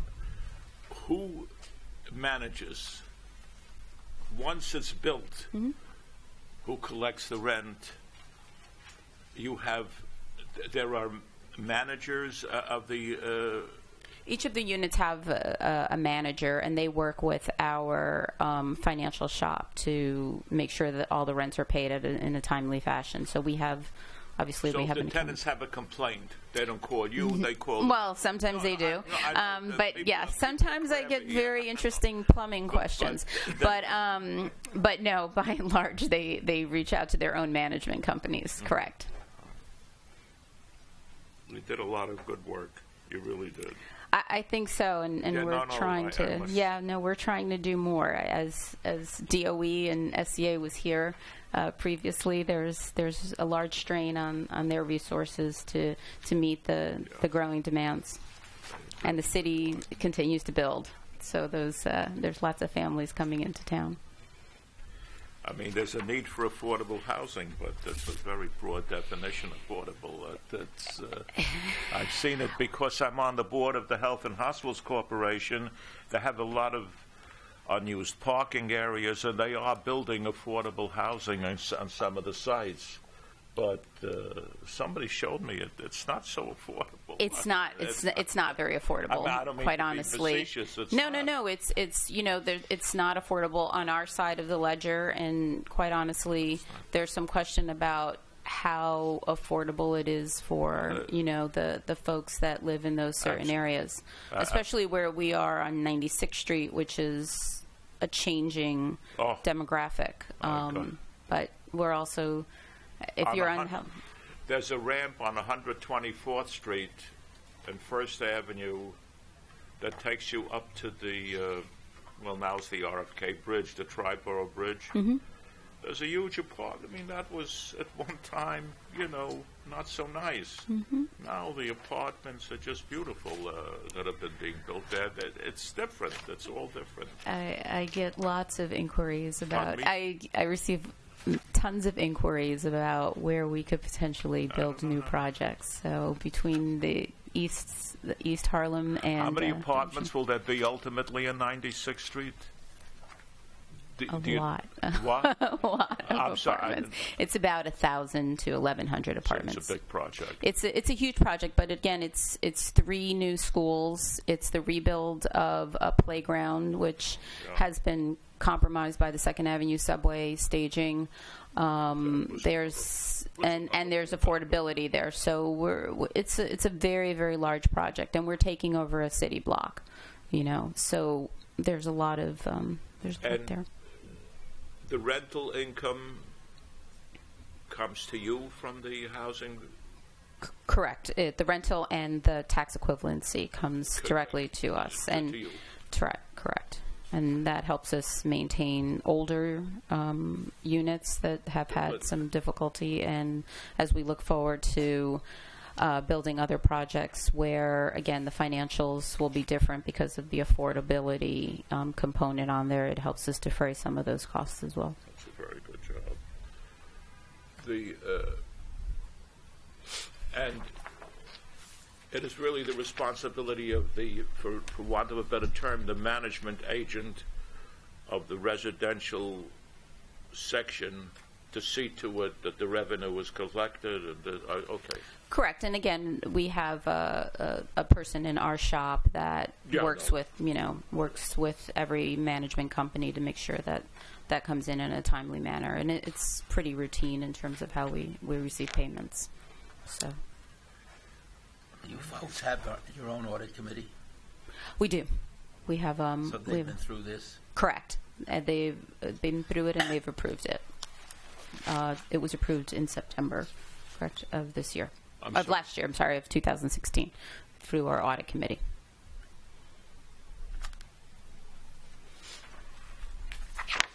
I'll give you a couple of edits. Oh, sure.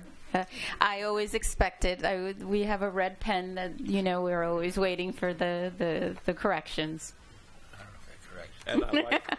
As long as the substance is correct, I feel very good about it. There's always a tweak you'd like to make. So. And I like the fact that you go into the governmental funds, the way you spread them out. I mean, that's just like in a way like the city, right, Michelle? They do a nice job. Yes. Very good.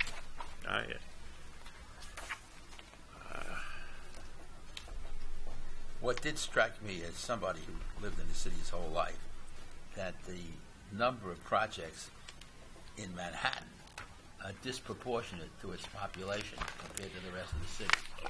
I think you're right. I think over the last 10 to 15 years, you've seen much more of an interest in the outer boroughs, and we're trying to adjust to that interest. Obviously, the real estate values are the need of the SCA, and the real estate values have to sort of align. So Brooklyn obviously has been something that we've been interested in as those real estate values have developed. We've also looked a bit at the areas of Queens, Sunnyside, Long Island City, those areas as well that They're hot provide some areas too opportunities. now. Pardon? They're hot areas. Correct. I personally would like to do more in areas of the Bronx, but we have to wait till till it becomes so overabsorbed that we can actually make some money off of those projects. But those would be great opportunities for us as well. I would have thought so, because the Bronx housing stock is built to last longer than It has, but there's some areas around Yankee Stadium that you're seeing in the Mott Haven area that I've been. As did I. So I would like to do more in the Bronx. I think Jerome it's. Avenue, I grew up in Classen Point, all the way down. Oh, that's far very, away. very far away. But I think that we continue to seek opportunities for some of these areas where perhaps the real estate values will actually increase and give us an opportunity to help some of those areas that need school seats. Could I make a suggestion having Sure. nothing to do with an audit committee? Sure. If you're a citizen of the city and you read this, Mm-hmm. it would be well to make the point that you're looking at these other areas. Correct. Okay. I will Because do it that. looks like you're not favoring Manhattan so much. Yes. And Understood. politically, it's comforting Understood. to know that. Yeah, understood. And we've looked at, and obviously there's also zoning issues that play into this. We've looked at opportunities in Staten Island, and those are a little less. There's less opportunity out there. It's. I don't think that's a bad thing. I'm going to cover I have to cover myself. We're a bipartisan organization here. But I do think that, I work very closely with EDC as well to map out opportunities that the city is seeing for different rezoning. So hopefully next year I'll come to you and there'll be, one other opportunity perhaps in Queens that we can jump on. Or the Bronx. And your employees are members of the state retirement system. Correct. It's interesting. The three I of guess us. It started, the three it goes employees back that we years. have. I'm sorry? The three employees, yes. That's all you have? It's me, it's Cynthia, and there's one other person. Answering the phones right now. Exactly. You're the whole staff? Yeah. That's what Bronx people do. I have many offices, one of them being my car, so I just run around the city. So. And in Bertram, you're just responsible for it's the school you've sold. Correct. The office. Correct. And the same in Norman Thomas. Correct. Correct. You made some money on the sale. You should. I would tell you that the city did. Yeah, the city bus had done well. We ECF did not. Pardon me? We ECF did not get anything from that. So we would like to sell other properties, but not until I can recoup some of that revenue. So you can't sell the residential. No, of course not. But there's been some interest by other. As long as the residents don't make him crazy. Yeah. That they go to the managing agent, fine, and that you get your money. Yeah, there's some interest in extending our leases. Some of the residential towers would like to extend the leases. Some would like to buy the land. The city is not particularly fond of that, but extending the leases is something that we're looking at for some of those properties that are at an older time frame. And the new one on 90s, it's 96th. 96th Street, between 1st and 2nd Avenue. Right at the base There's a of big the gas station 2nd on Avenue. 96th and 1st. We'll be on the northern part of 96th Street. That's on the southern part of 96th Street. Oh, you're on the northern side. Correct. Between 1st and 2nd. Correct. It's a big development. It's a very, very big development. Metropolitan Hospital is. The 2nd Avenue subway was no bark. Well, actually, that's a great selling point. Now it's a great selling point. It's a great selling point. It's a great marketing opportunity for the residential tower. I think the values have already increased in some of the places. as large as our tower will be, we are the first but not the last that will be going up in that area. But the only development that will include all of these public benefits. So we're trying to take advantage of the opportunity that we have. Other than the affordable housing, it's a market rent that they'll get. Correct. But the community gets a new playground that's included, a new playground that's included in there, and three new schools. Got a subway station right there. And 3 new schools. Yeah. That's the motivation for all of this, are the 3 new schools. East Harlem has not seen any new high school builds for the last 50 years. So. Any questions? 50 years. Do you have any questions? No, I'm just No, fine. No, 50 years, it's a long time. All. Thank you very much, and thank you very much for your support. You've always been very supportive of good, us. Good. Appreciate it. It's a good job. Okay. Thank you for everything. She does a good job.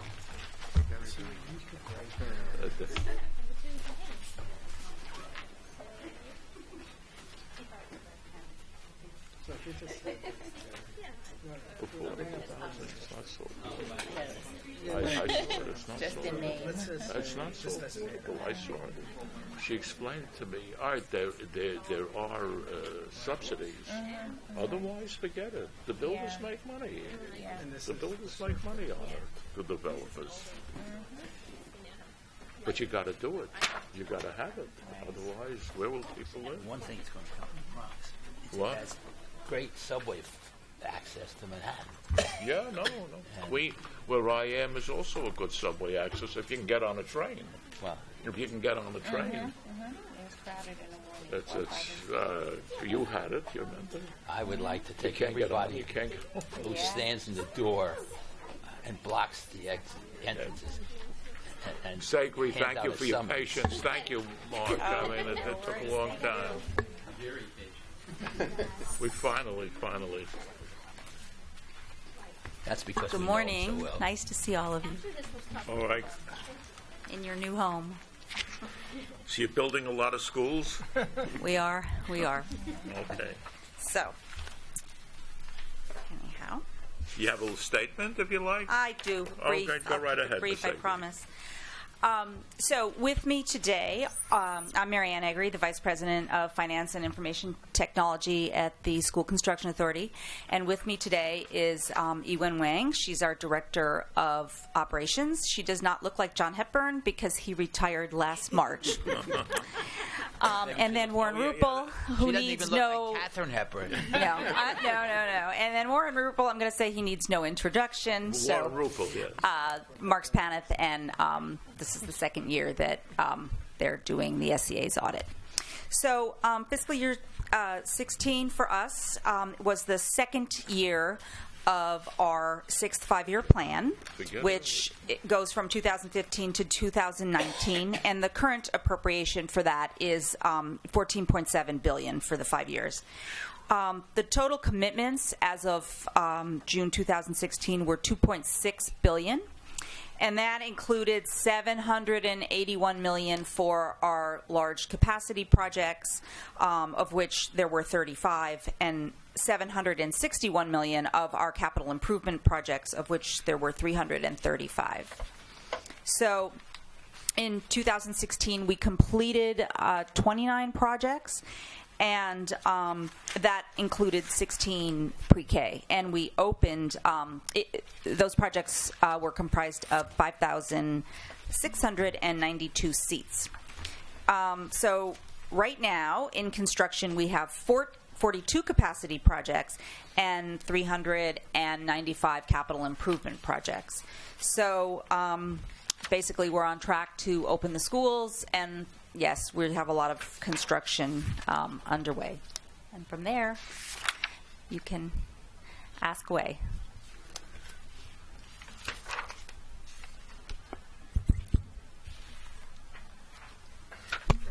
In the expense section, it says Speak up, operating- Mike. Speak into the mic. It says operating transfers on behalf of the Department of Ed. What is meant by operating transfers? So There are things that we do on behalf. What page are you on exactly? 9. Okay. The statement of activities. Right. So there are things that we do on behalf of the Board of Ed, and so we transfer them to the Board of Ed or Department of Ed.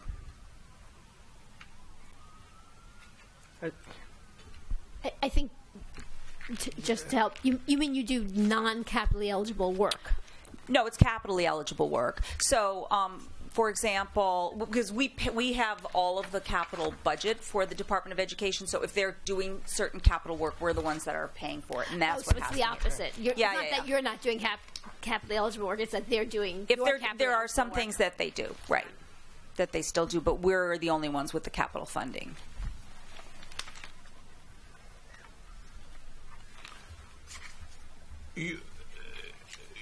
All your salaries are paid from the capital budget because Yes. you people do just capital work. Yes.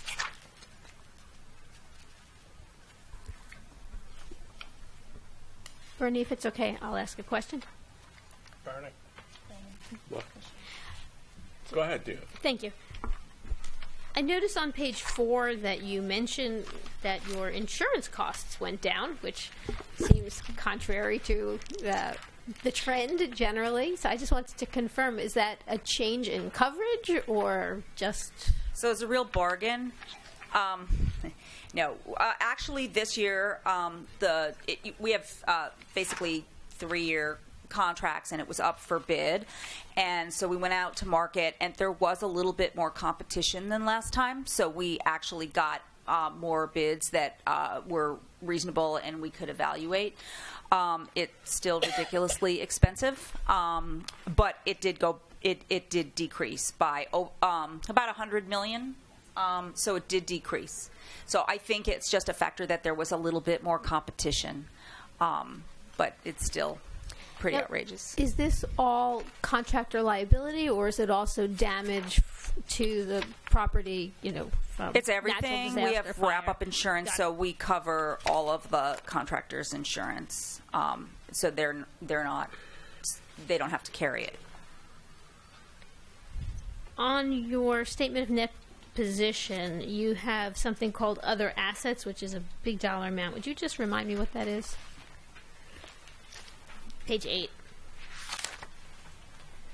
So the other assets. You're on page 10, Michelle? 8. Okay. Oh, thank you.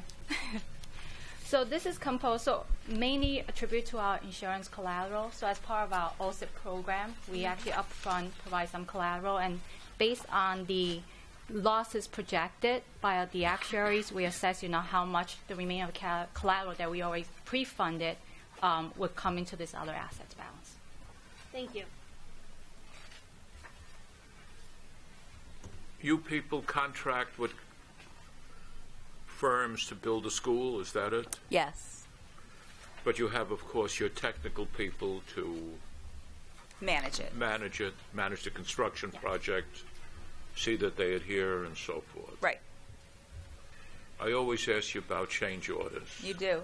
It's an expensive proposition, I know. You have to build in a reserve for it, don't you? We do, and we carry 10%, and pretty much every year we reevaluate to see where we are, and we have pretty much still been coming in around 10%. I mean, it varies by it varies by project, but overall it ends up being still within the 10%. Usually the fault of the subcontractor, right? Because the contractor won't, I don't know, the subcontractor kind of pushes the contractor to do it. I just don't know why, but there's a lot of it. I saw it at the MTA also. I think it's part of the business. Yeah, especially in a low bid environment, right? How many employees do you have, Ms.? So we are budgeted this year for 800, and I think right now on board we have about 760. And they're mostly technical people, right, or construction people? Or? So we have a large in-house architecture and engineering staff. because we're mandated to do 40% of our design and construction work in-house. That's in our legislation. Okay. And then we have construction management staff that oversees it, and we also have inspectors. And so, yeah, for the bulk of our staff is technical. And you do major building in-house, or you do kind of smaller cap projects in-house? For the design work? Yeah. They do both. So They do usually both. they do both. Probably in terms of new schools, they probably do about 2 new schools a year. So they do a lot more of the capital improvement projects. But the goal actually is to get them to do more of the new the capacity projects. I see. To kind of develop that. And the capital improvement projects, as distinguished from the others, are work.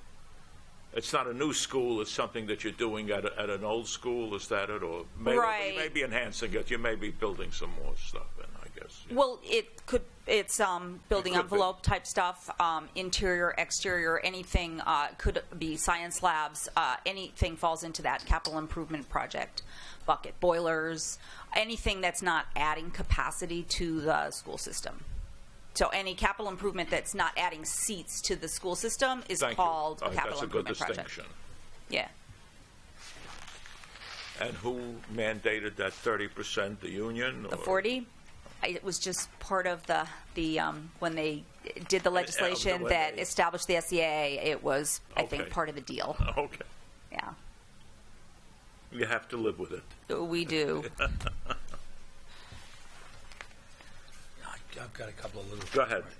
On page 5, you say that the decrease resulted from a decrease in the value of completed contracts and decrease in the pollution remediation expenses.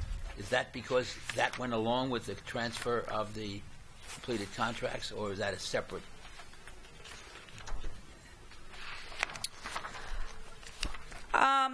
It could partially be due to that, but also we're kind of really taking a harder look at the pollution remediation costs and looking at how we're calculating them. So I think it's just a little bit of scrubbing going on as well in terms of refining the way those are calculated. Okay, it's a big number. I have a couple other little things. When you get over your discussion of cash, you got it secured through J.P. Morgan Chase. They may have it. Oh, good. What do you mean secured? It says you have it invested in Treasury notes. So How do you secure things with J.P. Morgan? So these cash securities pertain to the non-FDIC insured portion. So Right. under the GML law, Section 10, we're required to collateralize them. So we have a contract with J.P. Morgan. Oh, so it's okay. You got it collateralized. It's collateral. It's fully Correct. collateral. Oh, then It's not- fully all right. collateralized, yes. Okay. Little dinky things.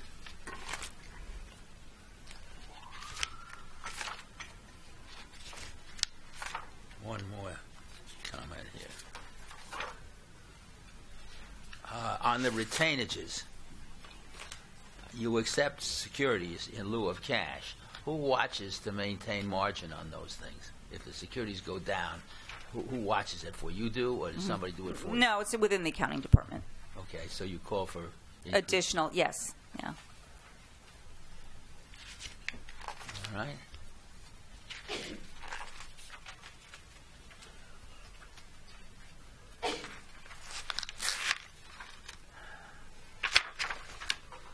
And you're all members of the BERS plan, the Board of Ed Retirement. Yes, we are, but then we also have people who came from the city, and so they were allowed So to they're the maintain. nicers. Yes, so we have both.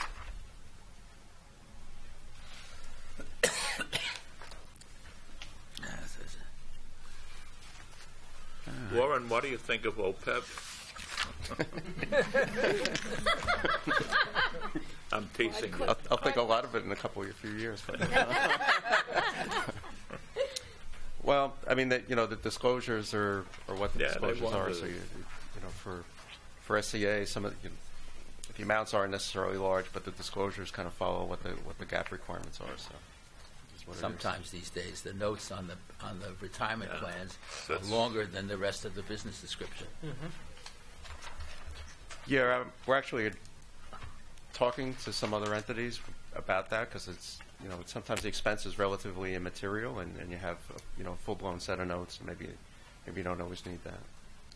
I somehow think it would only become an issue if the city went out of business, if the city stopped functioning. I don't know. I don't know why Gatsby was so scared about it, but okay. Well, yes, it's big numbers.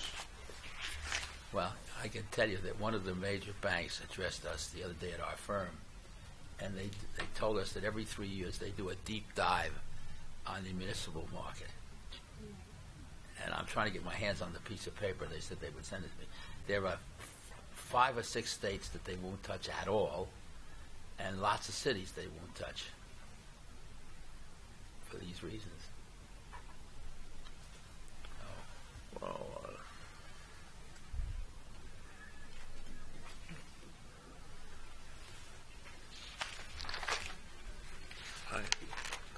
and you even have on a deferred compensation plan, all right, that's the teachers can get the 403B. They have to take the 457. All right. It works. If you will turn to page 28 and get back to OPEB, there's a footnote 1 that says that this wasn't determined because the annual OPEB cost being less than 0.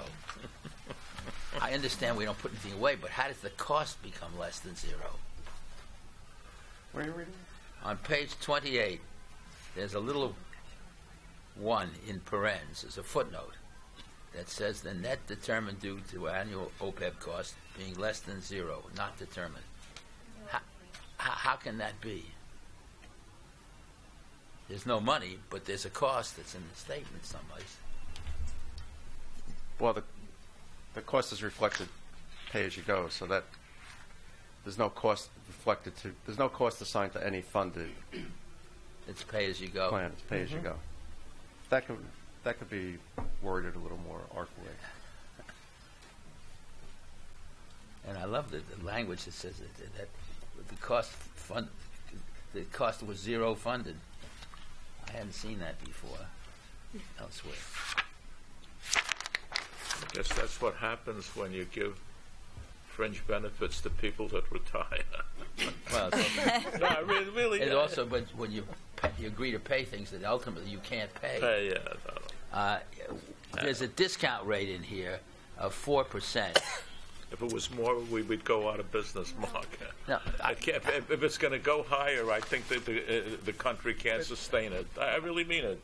I'm not disagreeing, Bernie. I think at the end, the only thing that will save us is inflation. Okay. But on what basis was the 4% discount arrived at? I think it's an old one, right, Warren? I think it was around I could address that if you'd like. What? I can address that if you'd like. It was actually a determination made by the city's actuary. Yeah. And it was based, I believe, on a 2.5% inflation assumption and a 1.5% real return rate. This is going to change when the new GASB requirements for OPEB come in. There will be an analysis that needs to be done with regard to the expected rate of return. Because you have an unfunded plan, it's likely to be at a very low assumed discount rate because it should be based on a market index for high-quality municipal bonds, which will be very low, which would inflate the expected liability. Okay, that's what I was wondering about. Okay. Accountants are catching up to the world.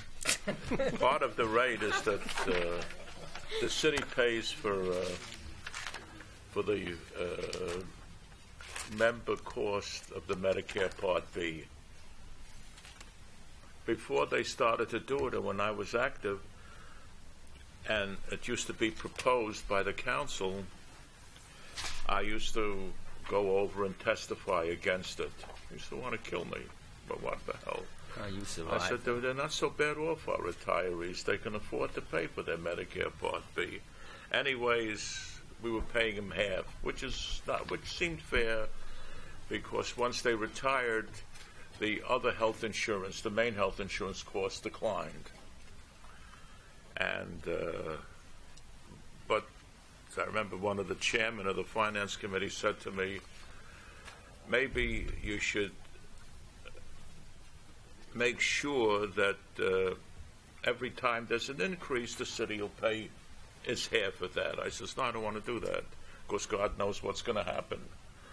Sure enough, after I'm retired, the budget director gets kind and approves full reimbursement. It's ridiculous. It's a lot of money. It's a lot of money. Our retirees are not that bad off. It's enough to give them half. You don't have to give them anything. In the private sector, they wouldn't do a thing for you. Once you're on Medicare, goodbye. So, government is more beneficial, I guess, that way. If I could switch over to the go one ahead. item in the... You want to go to the management letter? Yeah. Management letter. I always find it worrisome, the language about a bunch of members of the audit committee have resigned, and a turnover like that raises, at least in the private sector, would raise a big red flag. So what happened?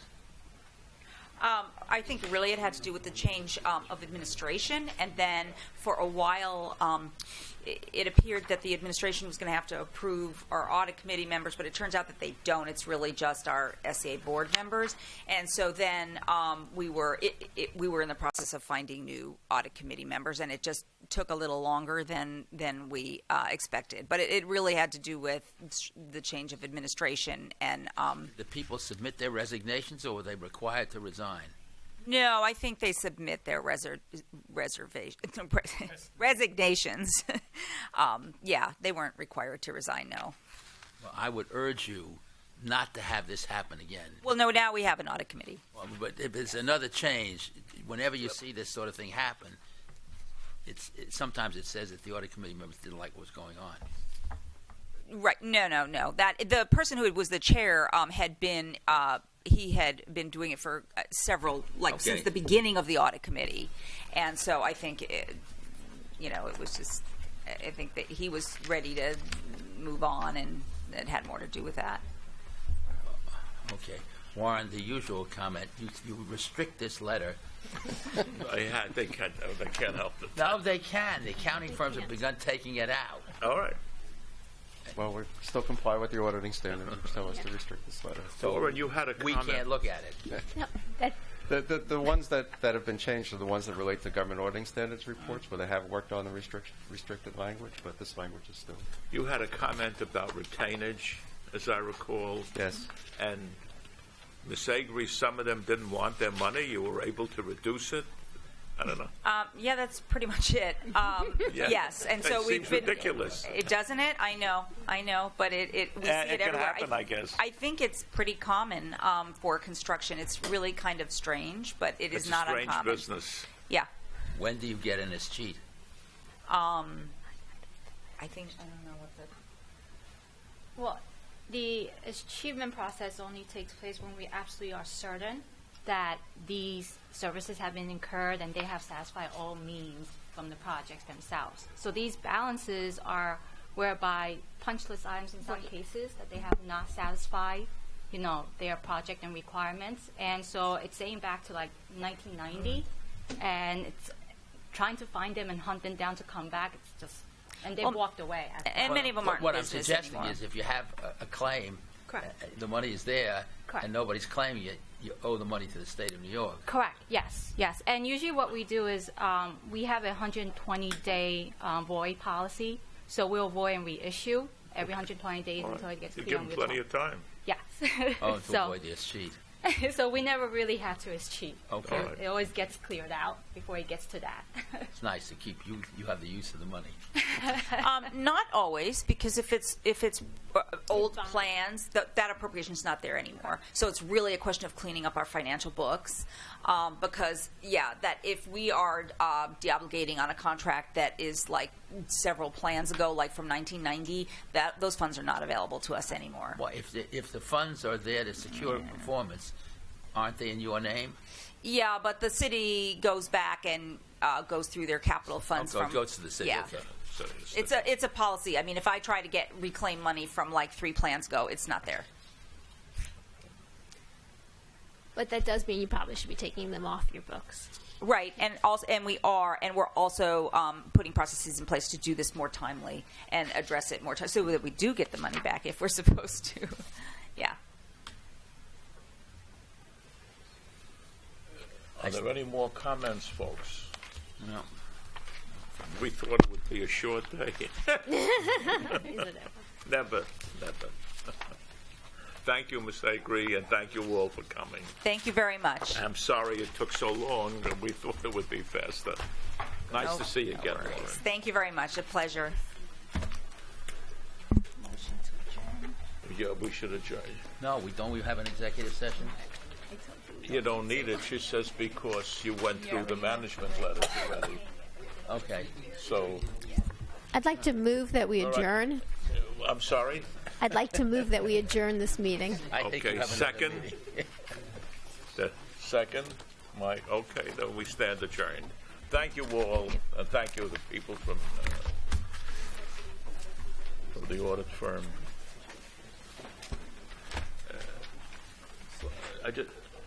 Bud? Yeah.